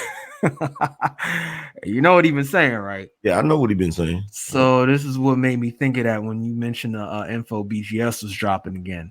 Well, yeah, that's like I did I couldn't keep that show up, but I did a show about it. Matter of fact, no, I did an X-Files show where I went into detail about it.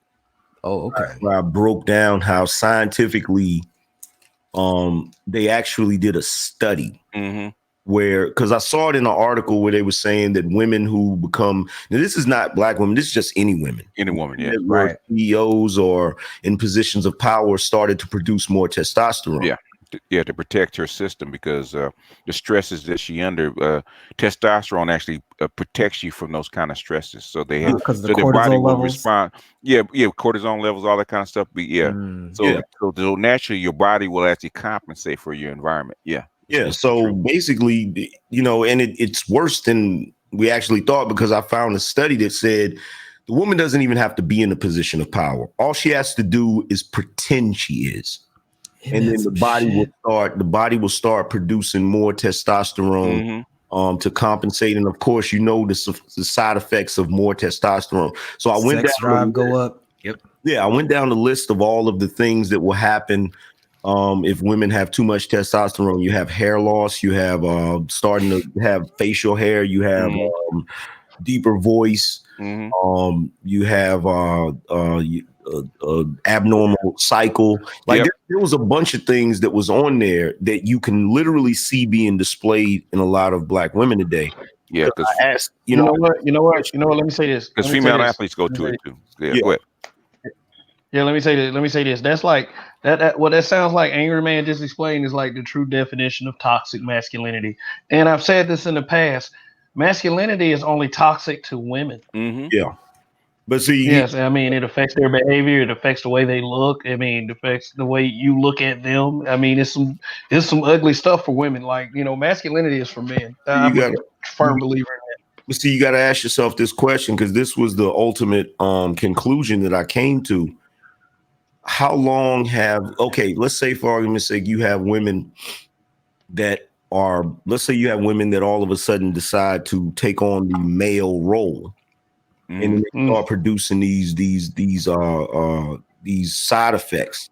Well, is that something that's being passed down genetically, or are these daughters being born already with these issues? You see what I'm saying? So, like, how long has black women been in charge of the black community? And that was the point I was making, because that's why I said it was epigenetics, because they've been proving with epigenetics that these things can be passed down, especially if these epigenetic changes happen prior to conception.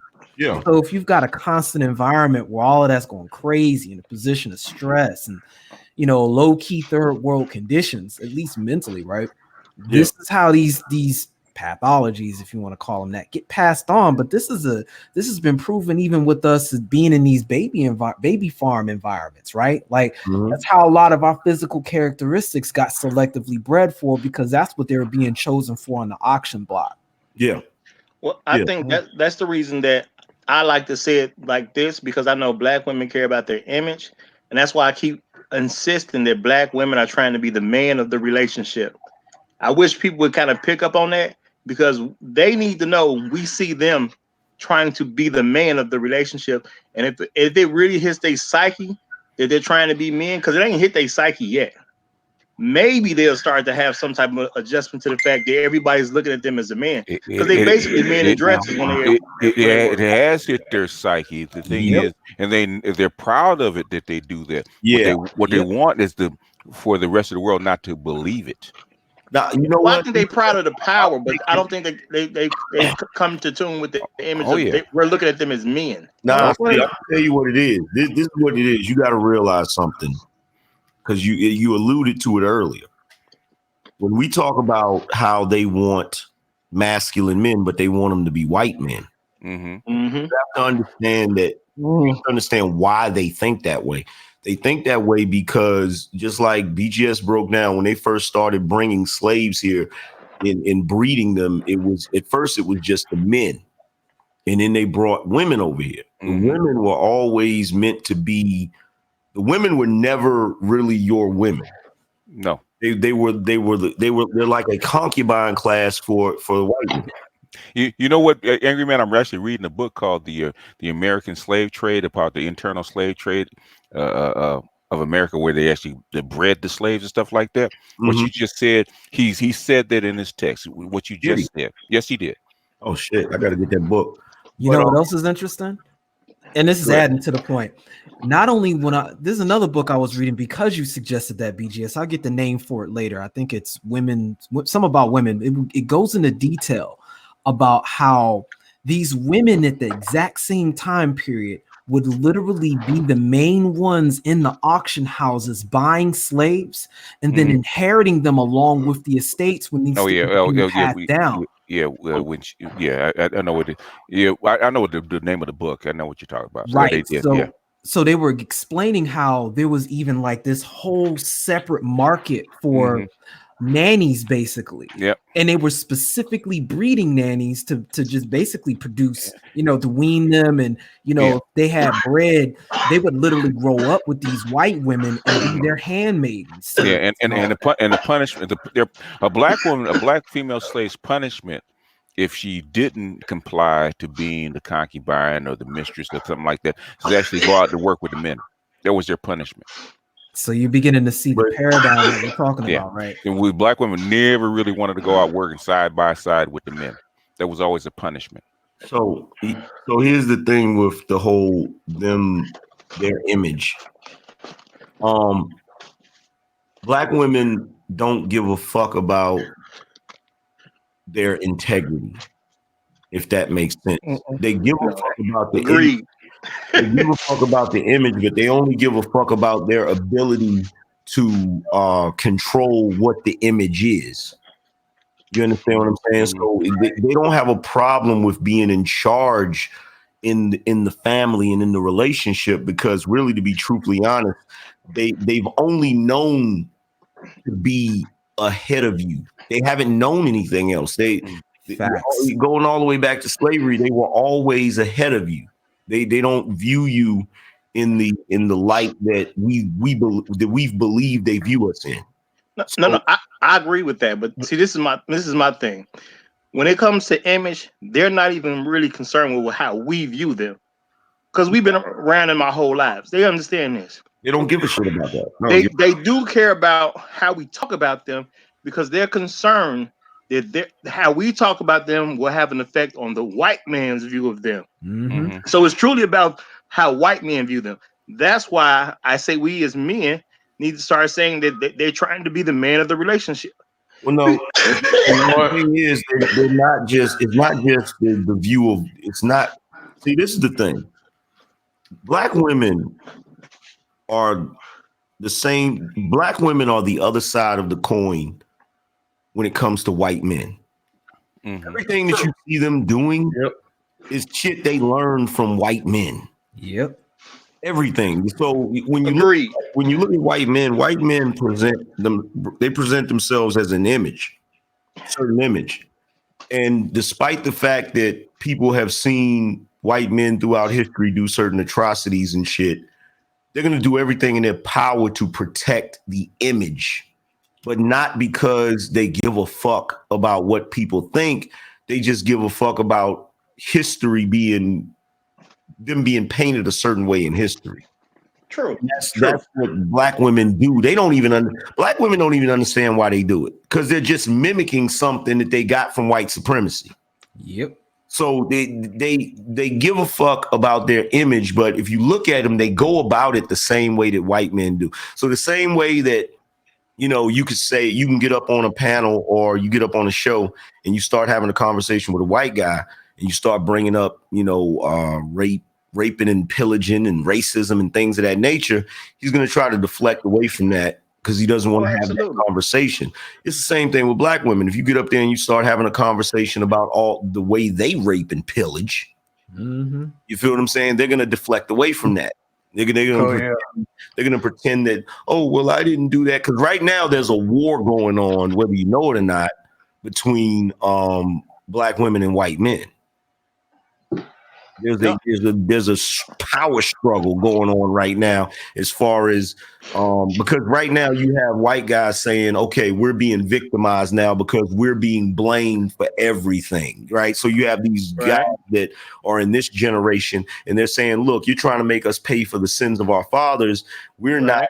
We didn't do this. We didn't do X, Y, Z or whatever. And everybody's saying, no, you don't get to say that because you have a certain amount of white male privilege that is granted to you by the patriarchy. So you're not allowed to complain about anything. And these white guys are super upset about this shit. Right. And then on the flip side of that, you have black women who are saying we're the most victimized because we're women and we're black and we're going through this. And see, white men know the game that they're playing. They see it. And it's making them angry that they're, it's kind of like the students starting to beat the teacher at their own fucking game. So they're looking at it like, you literally can go find interviews with Ben Shapiro where he says the shit out of his mouth. No, I get it, and I see the game they playing. I'm just thinking, if we as men start calling them men on a more regular basis, I think they would have to make some type of adjustment, not necessarily for us, but because they want to protect their image from white men. That's not going to. Well, let me say this. Let me say this. We have to be careful using their techniques also, because they do a lot of misgender shaming on us too. That sounds like when they call us women and they're saying we're being feminine for telling them what the fuck we think they need to hear. So I mean, there's a way to do that, right? It's not going to work, and I'm going to tell you why it's not going to work, because guys have already been doing that, and they have a counter for that. They'll basically say that it's prejudice towards black women because we're always saying, I've heard them say this, they're always trying to say that black women look like men. That's all they're going to do.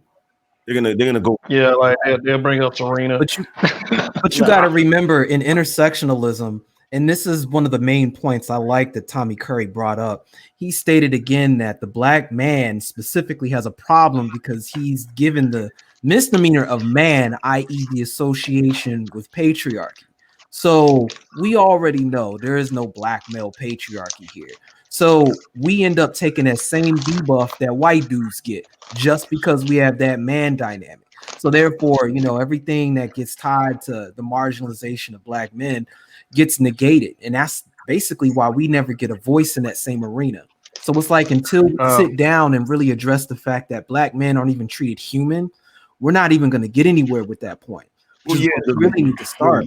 Well, yeah, the victimhood ladder includes everybody except black men. Facts. So black men are not even included in the conversation, because we get none of the benefits of patriarchy, but we get every last downfall of patriarchy. And the responsibility of it. And the last thing I want to say about that, because I don't mean to keep interjecting, but this is really touching home for me. It's funny that what we do get hit with as far as the negatives go are the same things that they were terrified of when slavery ended and what made the KKK a thing, which was us being tied to us getting at these white women under some, we're going to go, well, everything you saw in the what was that movie, Making of a Nation?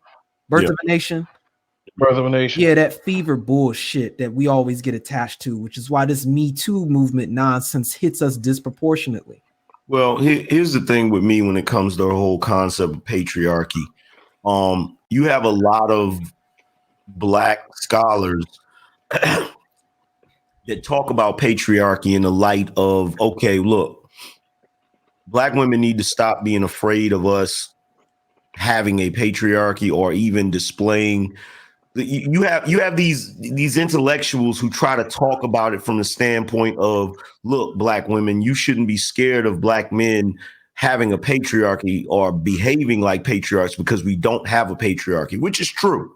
We don't have a patriarchy. But to me, it seems very simpish to try to placate black women by saying, look, We're not a part of the white patriarchal system, and we don't have a patriarchy. So stop trying to, it's kind of like begging them not to put us in the category of white men so that we can get some sort of sympathy from them or whatever. And me, in my personal opinion, I believe that black men should be fighting for their own patriarchy tooth and nail, because we're already being blamed as if we have one. You see what I'm saying? Right. I agree more with that line. But when I was trying to say, I'm not talking about when we talk about talking about black women as being men. I ain't talking about what they look like. I'm talking about the behaviors of them. I've said and explained to black women all day long. They try to have this argument that they're not the most masculine men. I mean, excuse me, the most masculine women. But I said for centuries, y'all have been working more than any other woman. So how can you work like men and then claim you're not the most masculine women? That don't even make sense. You're trying to be exactly like a man, but yet you want to hold on to this claim that you're not masculine. How can you not be masculine and based in behaviors, yet you're trying to be just like a man? It don't make sense. And women got to realize this. And I get that. See, the part you're not realizing is that to come at them with that argument, you're walking right into their victimhood counter. Facts. Because what they're going to do is they're going to come right back at you, even though you're not talking about their looks. They're going to come right back at you with you men are always trying to say we look. What they're going to do is they're going to play that off of every other group of women. They're going to say, you're trying to say that black women look like men more than other women. That's just you wanting to be with white women. I'm telling you, I know what they're going to come at you with. I mean, you'll find out. let them run through the gambit. You're gonna go through that. Look, because I get what you're saying, and it's a solid argument if you were having that argument with a logical creature.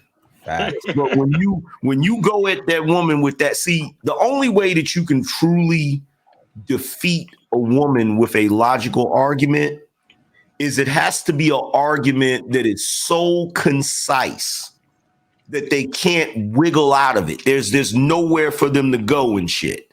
And even in that, they're not gonna bow down to it. They're gonna fucking turn the game over. They're gonna flip the damn game board over. I'll hit you with that dumbass we'll agree to disagree. Agree or they'll do what they normally do, which is straight up lie about Hey, it. let me interject for a second, because Rowdy Benoit asked you this question twice in the chat. He's like, do you believe D.U. Aid Pope is alpha man for black women? Yes. DJ Pope, yeah. The DJ Kid, he's basically He said D.U. Aid Pope. D.U. Aid Pope. Okay, I think he's talking D.U. Aid Pope. I don't know what that is.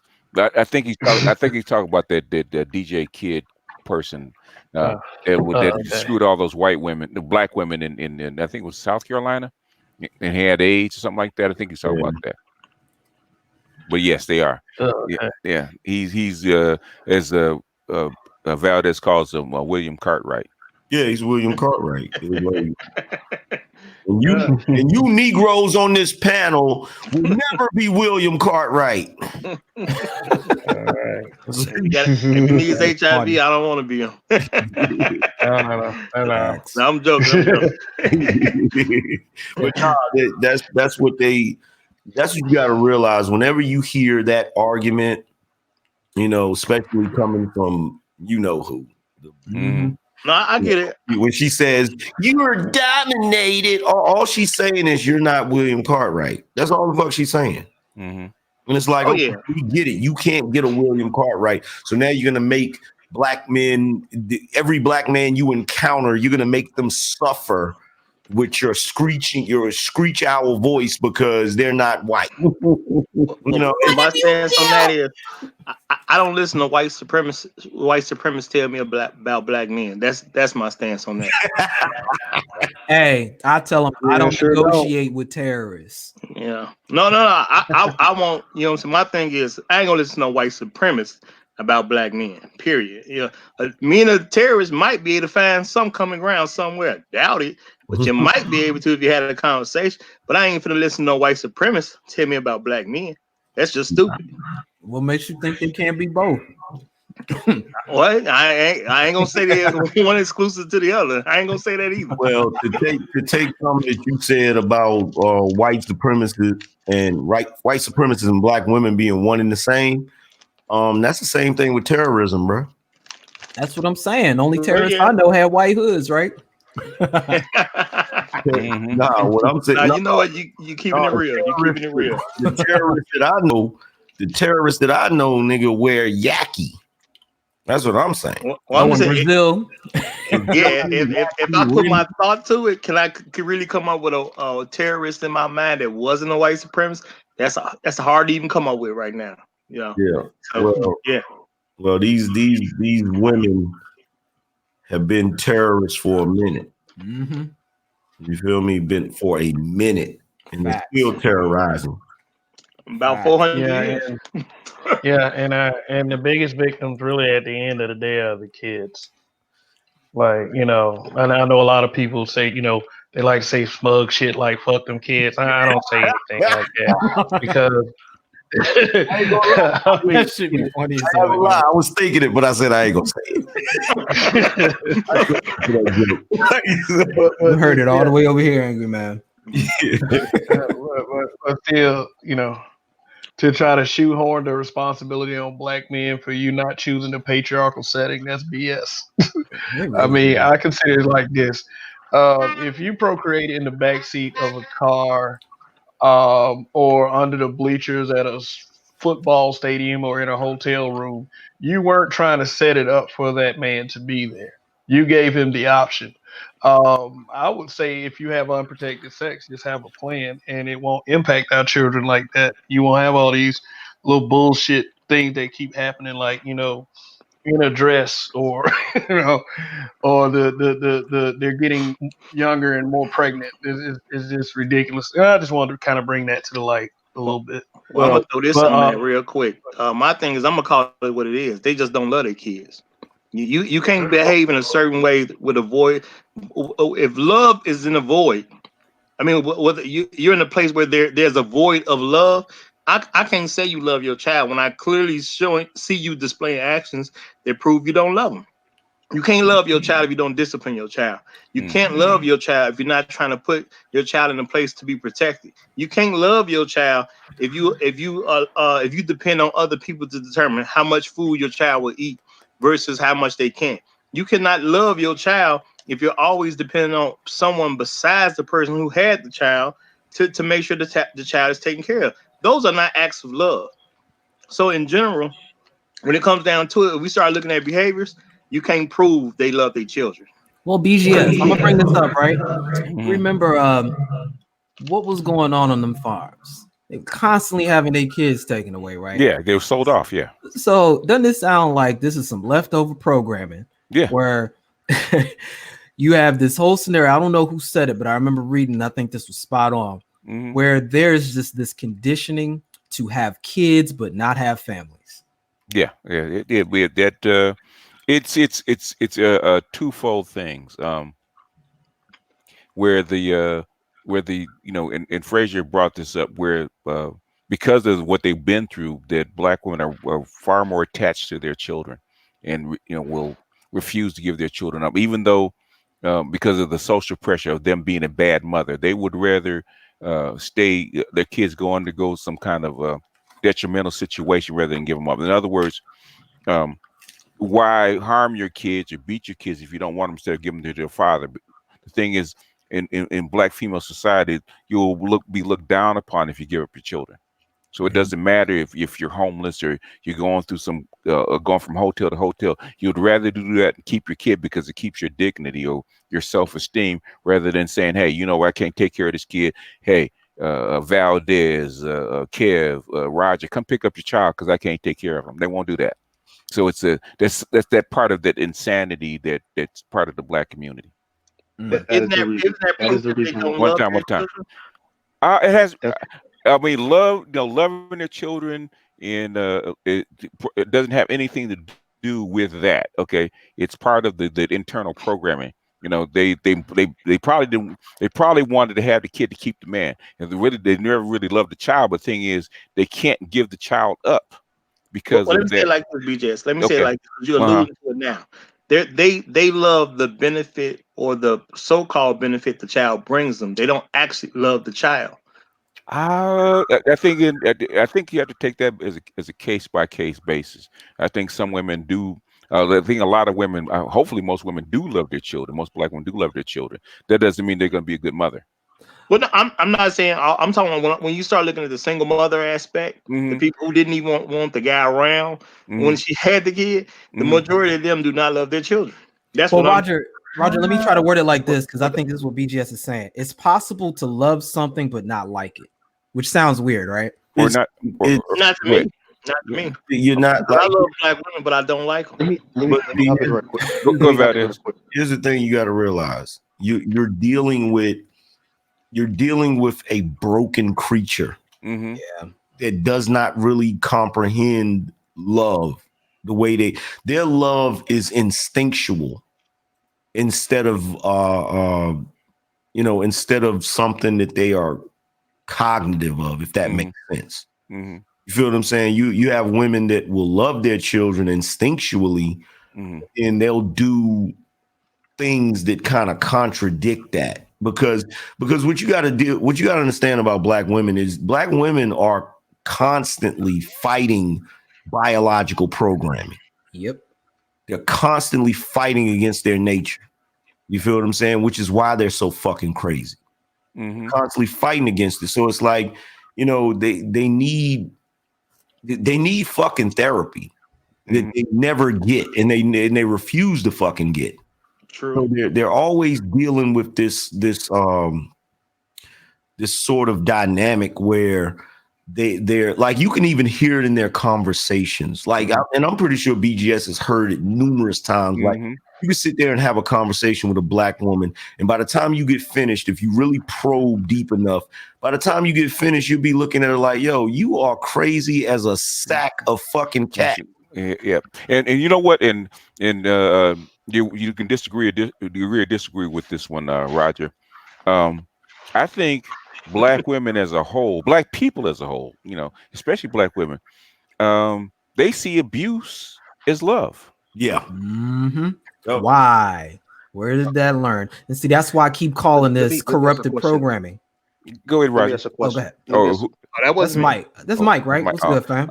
Shit. Mike weighing in. Go ahead. Shit. Yeah, Mike's been up here for a second, so we'll go ahead and let Mike speak. I'm listening. I'm at work, and I finally got all three of y'all on here because I watched the Joker last night, and Angry Man brought up the power struggle, and Nameless brought up the Zaddy issue, right? So I'm watching it, and nowhere in that movie did I see a black man in that movie at all. I always saw the structure of a white man and a black woman as his outlet or savior. You follow me? Right. So I wanted y'all to talk about that real quick.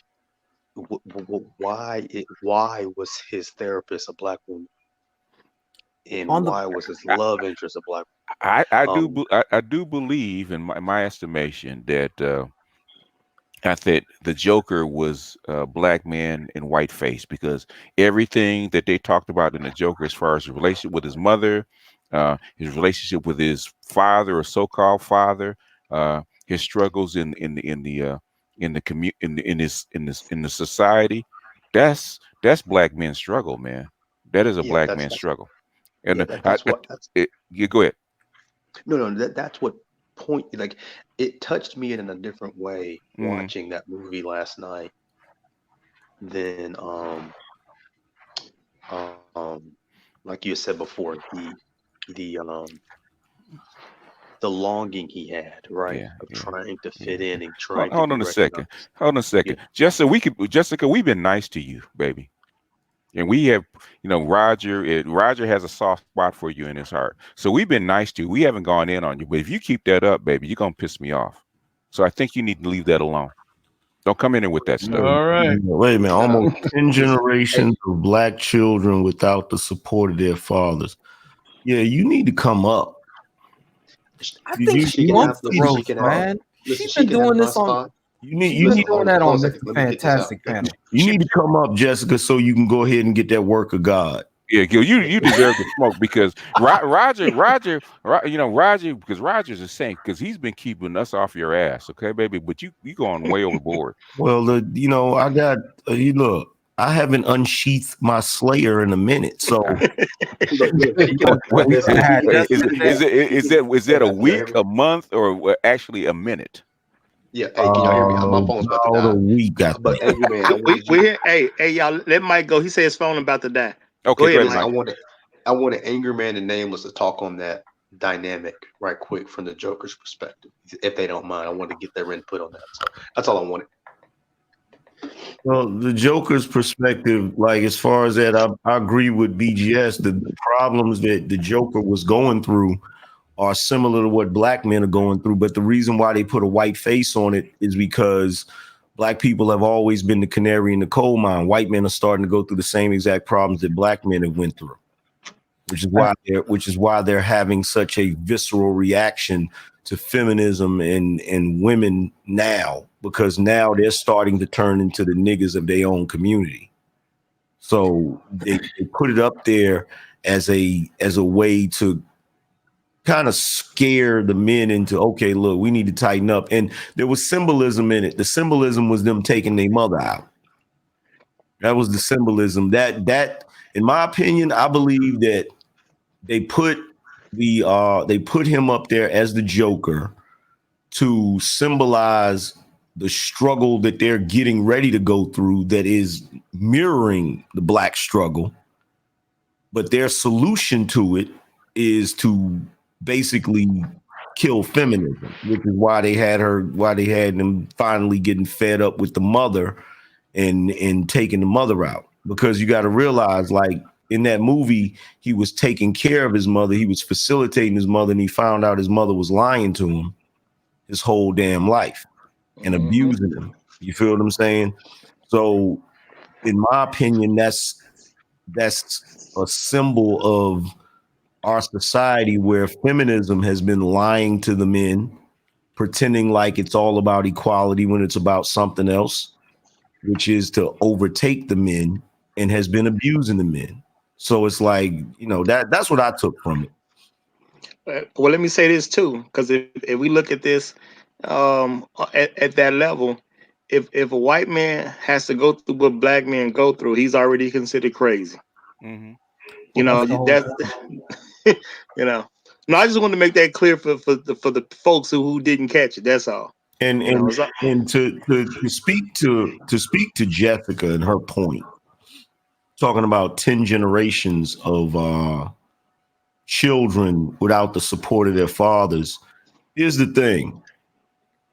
The premise of your argument is utterly fucking ridiculous.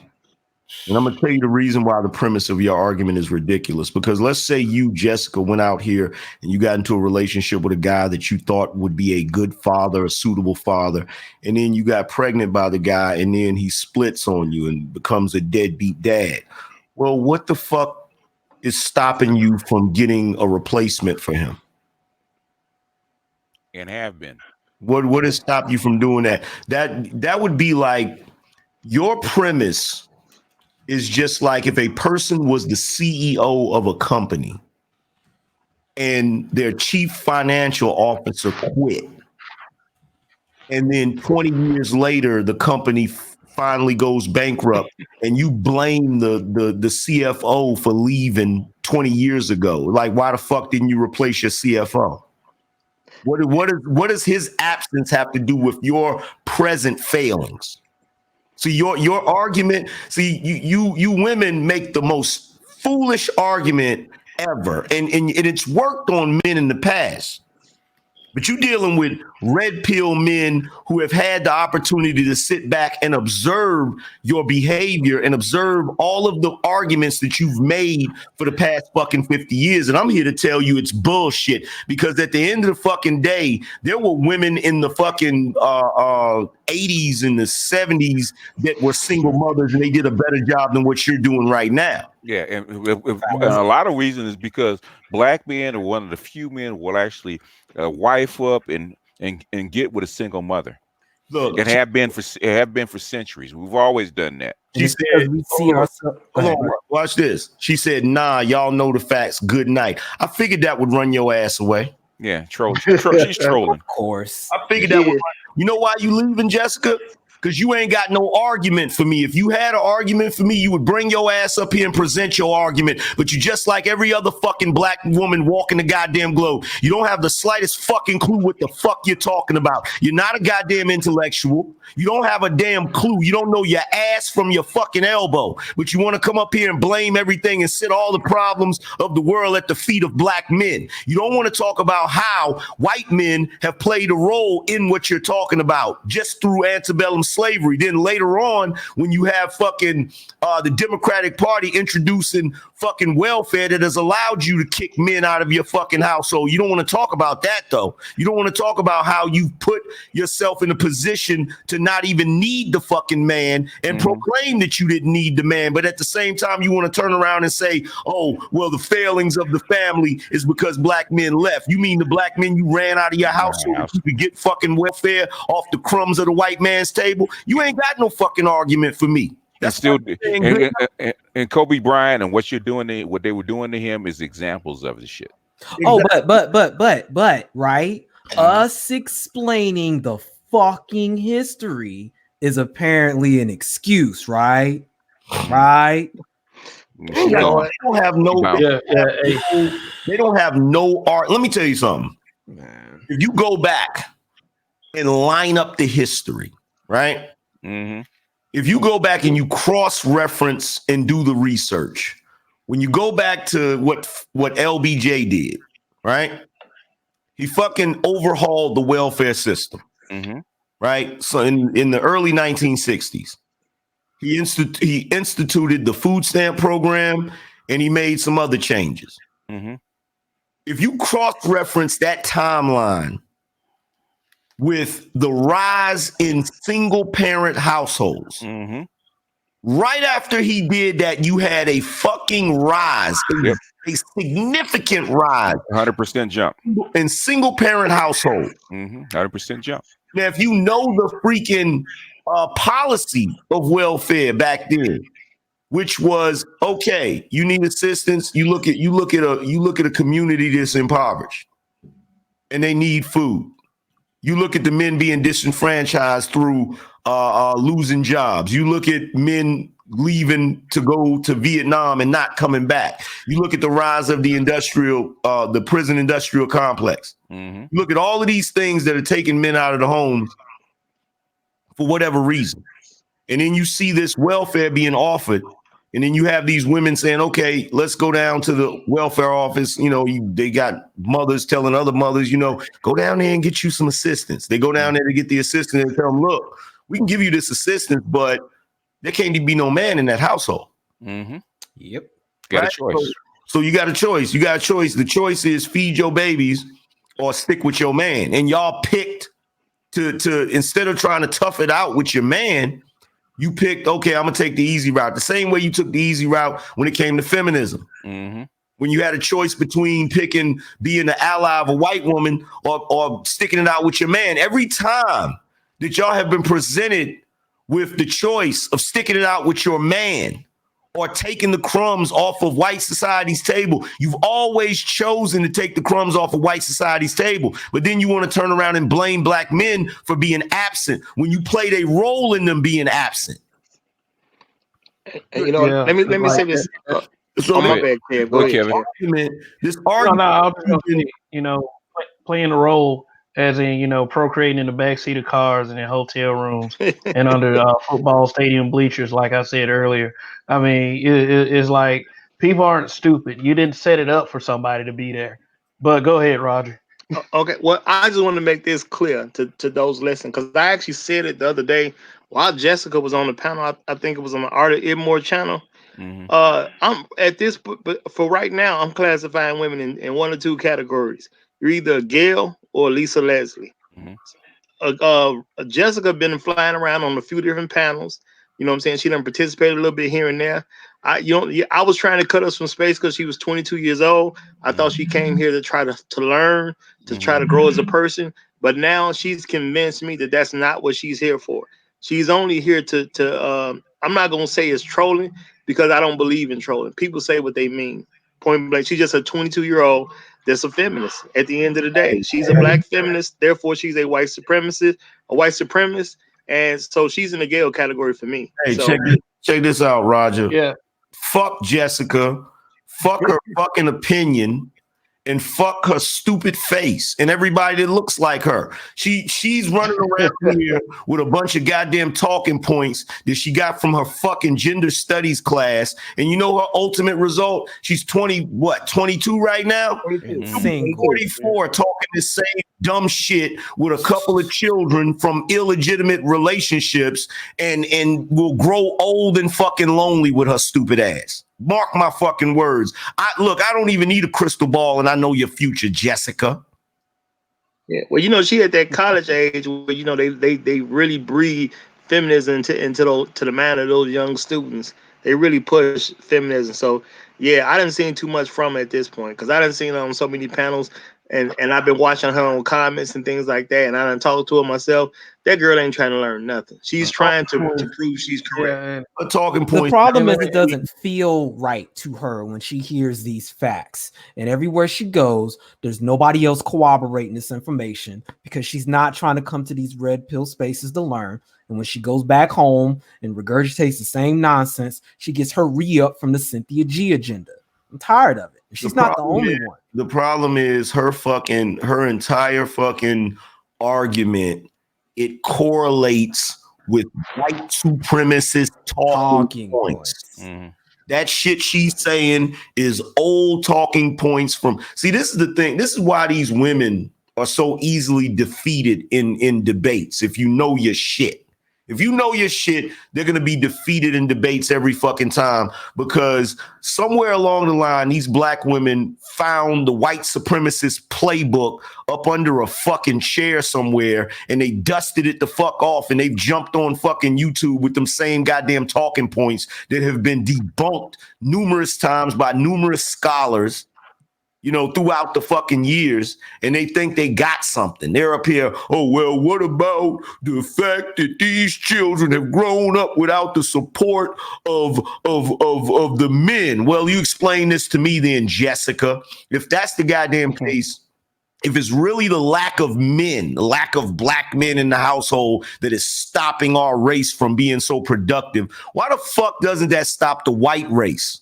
Why doesn't that stop them who have just as many single mothers, if not more, because of their fucking population? You know why? Because those women actually give a fuck about their children and will push them into male-dominated spaces in order to teach them manhood.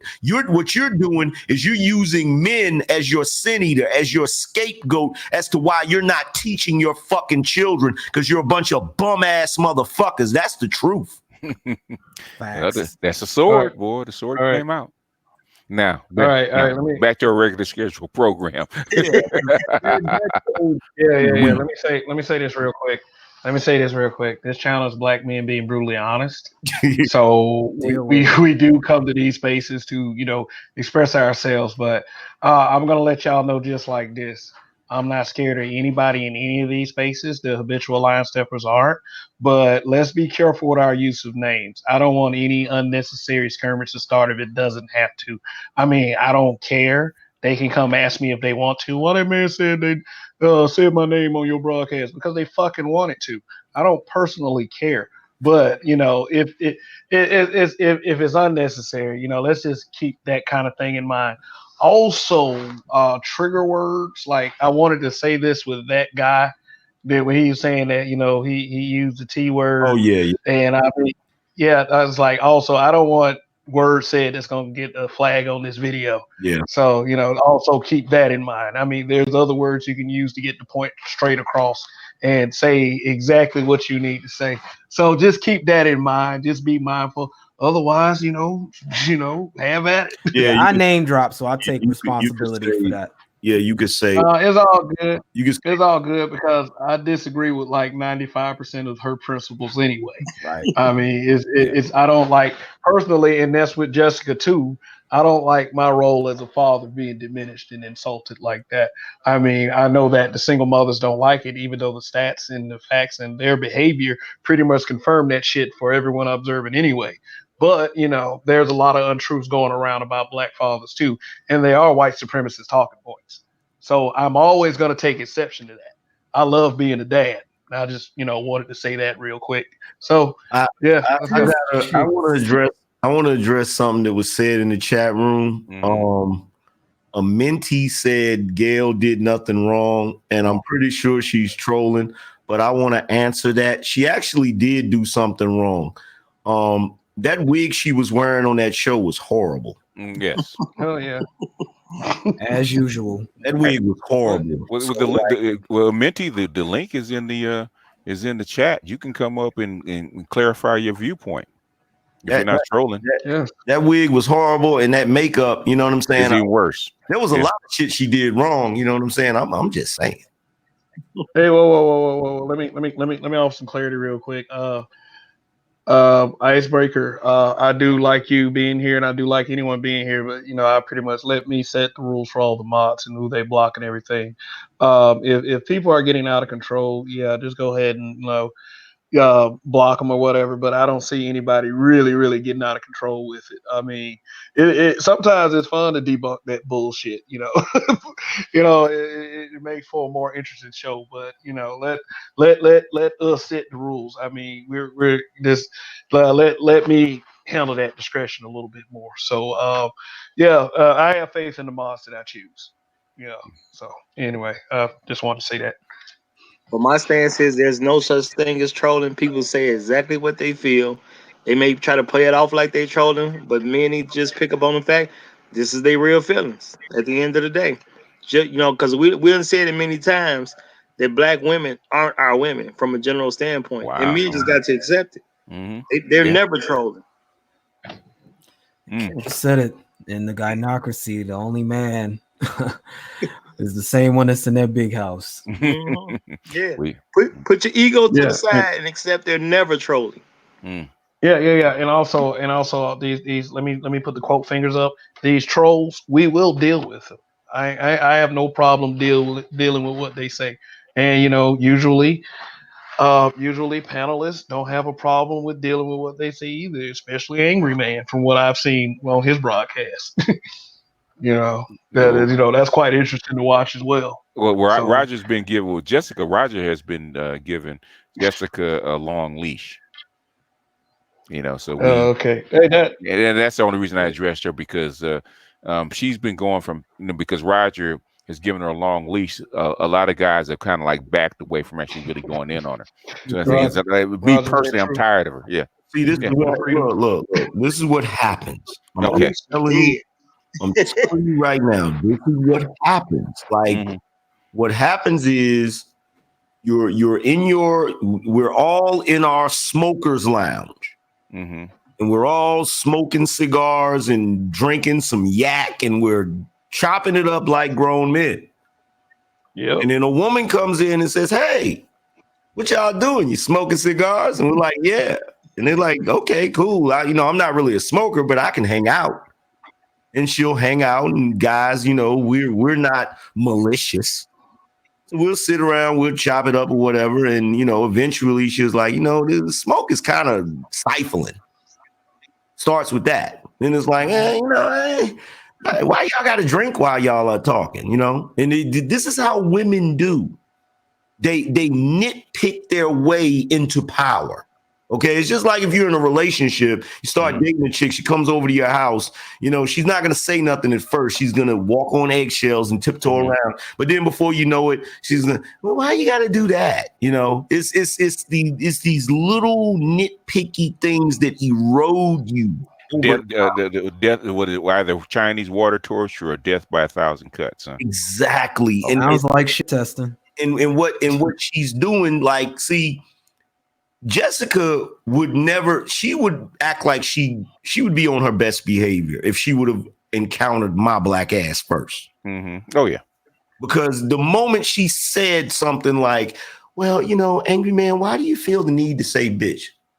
What? I beg your fucking pardon. What did you just say?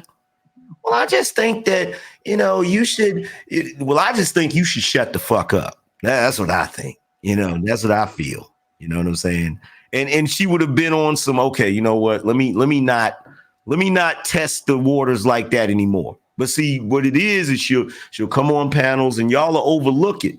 And it's a testament to guys being welcoming. See, they do this shit. They fucking do this shit because they don't like us having a goddamn opinion, man. Very true. Don't hate us having a fucking opinion. They view us, I'm telling you right now, I've said it so many times, they still view us as fucking slaves, man. Absolutely. Absolutely. Well, I'm gonna say this though, because when she first came around, I was like, let's give her a chance. At least she's showing up to learn, because said she was only 22. But like I said, I didn't call her on other stuff while I was watching the show. Then I started seeing her in the comments, and no matter what panel she went to, she's refusing to accept anything from anybody. So it's one thing if you reject it from one guy, but when you start rejecting from 2, 3, 4 guys, especially at a time when you're on panels and you all in people's comments steady doing the same thing, you didn't come to learn. That's clear. So I know she didn't come to learn. That's You why know who she sounds like? She sounds like my brother's baby mother, who literally did all the dumb shit I told you about BGS. I don't know if you heard that too, Angry Mad. Talks just like her, has a sense of, is she slow type energy about her. And I don't know if it's just, maybe it's a generational thing. She is a Zennial. Well, it's the boulder concept. Okay. Before you go into that, Angry Man, let me say this one thing.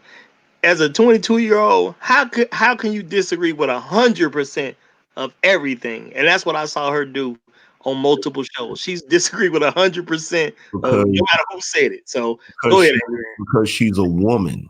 In her mind, a fucking horse can have wings and be pink, nigga. Look, it's the boulder concept. You feel what I'm saying? Like, a man is like a huge fucking boulder, and a woman will try to push that boulder. Every day she'll get up and try to push that motherfucker. Every day. If it doesn't budge, she'll give up that day, and then she'll try again the next day. But if that fucking boulder moves a goddamn inch, if it moves a motherfucking inch, she will spend the rest of her fucking life focused on nothing but moving that goddamn boulder. That's how it works. It's fucked up, but that's what it is. Like, if they think they can get some leeway with you, they're gonna keep pushing that. If you give them an inch, they're gonna take a fucking mile. So fucking annoying. I feel you. Well, that's why I say she's a Gayle. Plain and simple. I hope not, because that wig Gayle had on was cocked sideways in a motherfucker. I said, what the hell kind of wig? She in Orange County, she probably got somewhat similar to it. that joint looked like a helmet, looked like a hat. Let me answer Gerald real quick. No, Jessica's confirmed, man. That's she is not a white dude that works for YouTube. She's been on the panel before, so let's go ahead and debunk that. Well, no, that's just proof that in general, black men see black women as acting the same way as white men. Because without him knowing who she was, that's what he picked up on. Just throwing that out there. Yeah. I mean, I totally get that. Yeah. She'll get it together one day when she's 50. Okay, so Roger, you weren't here at the beginning of the broadcast. The title to this broadcast is "So Who Are You Exactly in This World?" And let's go ahead and narrow it down to the Black YouTube world, like this space right here. Explain why you came to YouTube. Did you come to YouTube to stunt and tell everybody that you were the most qualified individual without establishing why you were the most qualified individual, or was it something else that made a little bit more sense than that? What's going on? Honestly, I care nothing about stunting. Stunting in front of black folks is a good way to get robbed. But real talk. The reason I came to YouTube was to add my piece to trying to help the black community as a whole. That's really what I came here for. That is my goal. I'm trying to, just straight out. I'm trying to make money while helping my community. That's what I'm trying to do. Period. You know what I'm saying? If I can make money while helping young men, especially, and I was thinking about this concept the other day. There's certain men amongst us. We're gonna have to be. We're gonna have to get certain training that other guys missed out on because their fathers weren't there to teach them, and their mothers made sure of it. So I want to do what I can to help the brothers and the sisters too. You know what I'm saying? It's not like I'm against the sisters. I want us to have a better black community, period. And I know this stuff is recorded. It'll be around forever and a day. With the advances in technology, there's no telling how long this information will be available for people in the future. I'm just hoping we actually have a black community in the future that they can learn from this stuff. And I just want us to do better as a community, period. That's really what I want. That's my goal. Okay, that's awesome. Like, and at the end of the day, I mean, I want better for our community too. Um, but let me answer this. Let me answer this comment that I got on display of the screen. She not wrong. The men are wrong for letting the women come on panels. I slightly disagree with that because in the past and recently, especially on Donny's channel, we do have sensible females that come to the panel. We do have one that's emotional and does give her point of view, and that at the end of the day, females show that female loyalty. But I don't wholly agree with that. I do agree with the fact that some just come around to disrupt the conversations and to troll like relentlessly. And I feel like that in these spaces, like with the men who, are not afraid to speak up and say what the fuck they want to say, we can deal with that shit efficiently. There's no reason why we shouldn't be able to. So yeah, I like for and honestly, I have to confess, I like when people expose themselves and show the world who they are. Then then that means that we actually know what the fuck we're talking about because the behavior is right there on display for you to see. We're not doing it on purpose, and we're not making them do this. They're doing it to themselves. And that's the only point that a lot of us even try to make is not bashing if they put the shit out there for us to talk about. Let me just put it like that. But there are gonna be some idiots out there that's gonna say that shit that we're bashing. But I mean, damn, look at the goddamn behavior. We're not like I said, we're not making them do it. We're not making them say stupid shit. So I would like to speak to that, Care. Um, yeah. I think sometimes, those in the audience, or even sometimes people on the panel, sometimes people forget that these shows are for a purpose and they are to help people. And you're always going to have that new crop of people coming in. So honestly, I think it's good when women join the panel because for us, it may be old stuff that we're going through again and again and again. But sometimes you need a woman to come on the panel so other women can watch at a later date and see just how stupid the woman on the panel sounded. So she can say, you know what, I'm not going to start thinking in these dumb terms. She going to start thinking something because when the woman on the panel starts expressing the same dumb stuff that she believes in, now she can see how men are reacting to that, especially men that don't have a sexual connection to the woman. There's really no chance of them having sex. I mean, yes, it's social media. There's always a small possibility, but it's no large chance that people on social media are going to have sex with each other. So when she can see what men say that are not trying to get in their pants, she can get a real sense of what's going on in the world. Because sometimes when men are around that woman, they ain't gonna necessarily come out with it the way they really would except maybe like a father. But that's only one person's opinion, or whatever the case is. So for them to get real time reactions from men with their stupidity, other women need to see that so they can just see how dumb they look when they're talking to other men. Yeah, let me ask Franklin K. Williams this question since he said this. Today's man is too inclusive of females. Um, like here's one thing that I would say I wouldn't too much agree with. Um, Talking about black females 100% of the time and not talking to them sometime. I mean, I do agree with them not being in the cohesive planning that we need to do as black men to get this community back on track if you ever so choose to do such.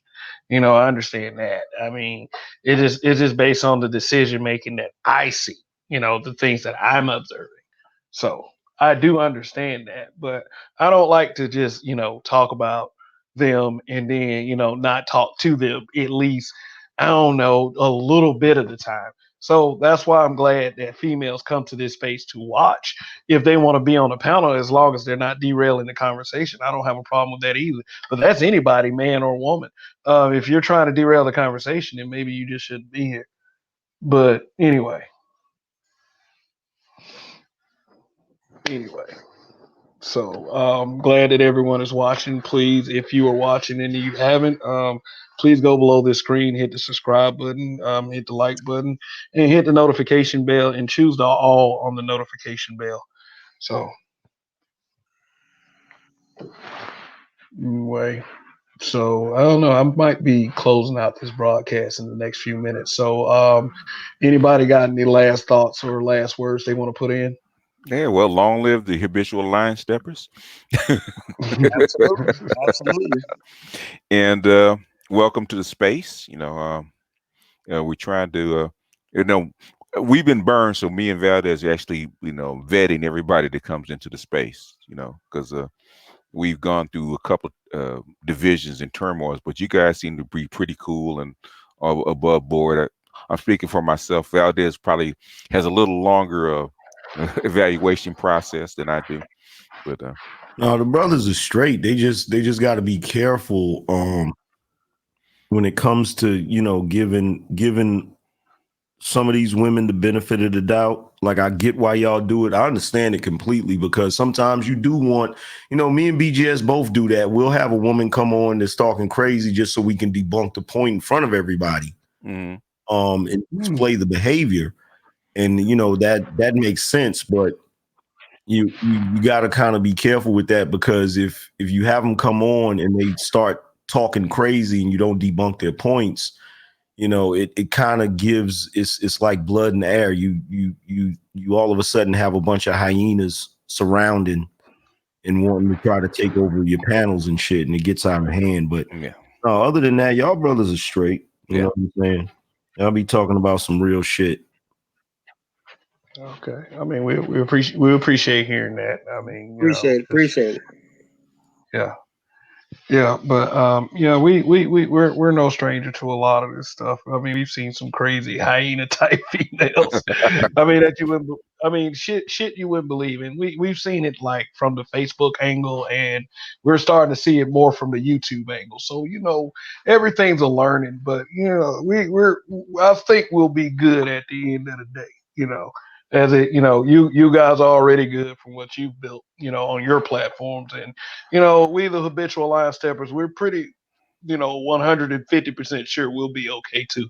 So yeah, that's about it for tonight. Roger, my habitual line stepper brother, anything else besides long live the habitual line steppers that you would like to share before I cut this broadcast? I mean, everything's beautiful, man. I just do want everyone listening to, hopefully you will decide to participate in the protest, and let's see if we can get Gayle King off the air. Let's see if we can take something that's quote unquote on the internet and put it into the real world. Because I think it'll be a good look for us as black men, and for the women who say they support black men. Hey, this is where you can show that you either do or you don't. We just simply ask you to protest. If you're a content creator, put something on the front end of your show before you do your next shows, and let's push this and see if we can make something happen with Gayle King. And we, just like Angry Man alluded to, we can just basically not let Kobe die in vain. If Kobe's death can lead to black men being treated better in this country, at least it'll stand for something. Yeah. Yep. And we don't have to lose that great brother for no reason. Yep. I agree. Anyway, y'all, peace. All right. All right, BGS. Thanks once again for coming aboard, and please, everybody watching. I mean, you're already probably checking out BGS's channel. uh, anyway, yeah. Once again, thank you to all the panelists that showed up. See if I can remember the name. Donny, he was the first one here. Then that guy, the lawyer guy. Thank you. Also, nameless protagonist, Michael Coleman. Um, David Monroe, also Angry Man, who just dropped off the panel. Thanks for stopping by, bro. Yeah, it does, and yeah, it does mean a lot to me to be a part of this space. You know, I have all the respect in the world for it, and although there's a lot of narratives floating around, I mean, there's a lot of people in this space that do mean well, and like I said at the beginning, you know, for the guys that's like the show your work guys, and you know, for the guys that sit up there and try to diminish and demoralize somebody's part of the conversation, uh, I'm gonna say it like this: those guys have every right to speak on whatever they like as well, but I also have every right to contest it and debunk it. And you know, if you're wrong, you're wrong. If I'm wrong, I'm wrong. But it's you know, we need to get back to you know just I guess listening to each other and try you know approaching things with a little bit more open mind. And there are gonna be some people that say some crazy shit, just like we observed with Jessica. But everything's a learning, and me personally, I just want things to get better. But I'm not in the habitual line steppers. We're not gonna let you bullshit us, and we're not gonna let you bullshit the people who watch us either. Who I'm not ever gonna be a fan of insulting anyone's intelligence. And then also, this was a very good show. We had some very intelligent people up here, and I do appreciate that. This I appreciate having a channel. And like I said at the beginning, if you haven't, hit that subscribe button, hit the like button, hit the notification bell, hit the all option on the notification bell, and we will continue as the habitual line steppers to bring you good content, good topics, and Real quick, and Kev, I hate to break it to the closing statement, but can you highlight the message that we want people to put on that? Do you see that? See that? okay, let me see. Highlight the actual message. Let me let me see if I can find that comment again. But go ahead and go ahead and say it verbally so people will know. Uh, Trying to find that comment where you said that. But are you in your computer? You can type it in again, and I can highlight it. Okay, you know what? Yeah, I'll type it in again. Yeah, type it in again. Type it in again. Let me- Yeah, but we are taking this protest really seriously. Um, I'm the kind of person that I feel good knowing that I did something. Yeah, I'm gonna send my postcard in tomorrow, and we highly encourage our viewing audience to do the same. We're gonna have to speak as black men sooner or later. We are. So, you type it in, Roger.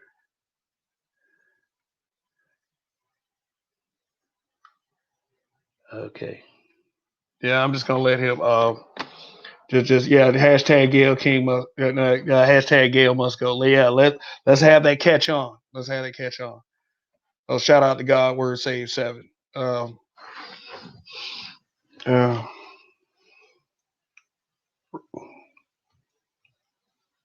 mm.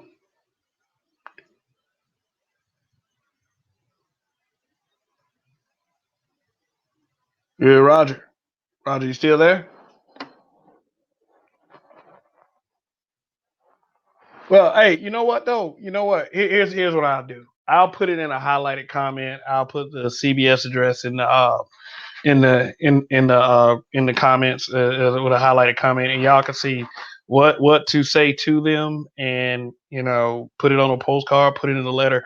We're going old school, but now it's time to make a statement. Now it's time to make a statement. So here's that information once again. Oh, Jot it man, my down. bad, my bad, Kev. I was on mute, didn't even realize. Yeah, I threw it back in the chat. Okay. Yeah, you said all kinds of words and everything. I don't see it though. Oh, okay. It says, eh, yeah, There you it's go. coming up. There it is. There it is, right there. That's mm, Yeah, that's what we need you to put on your postcard and your letter. We will not support CBS until Gayle King is gone.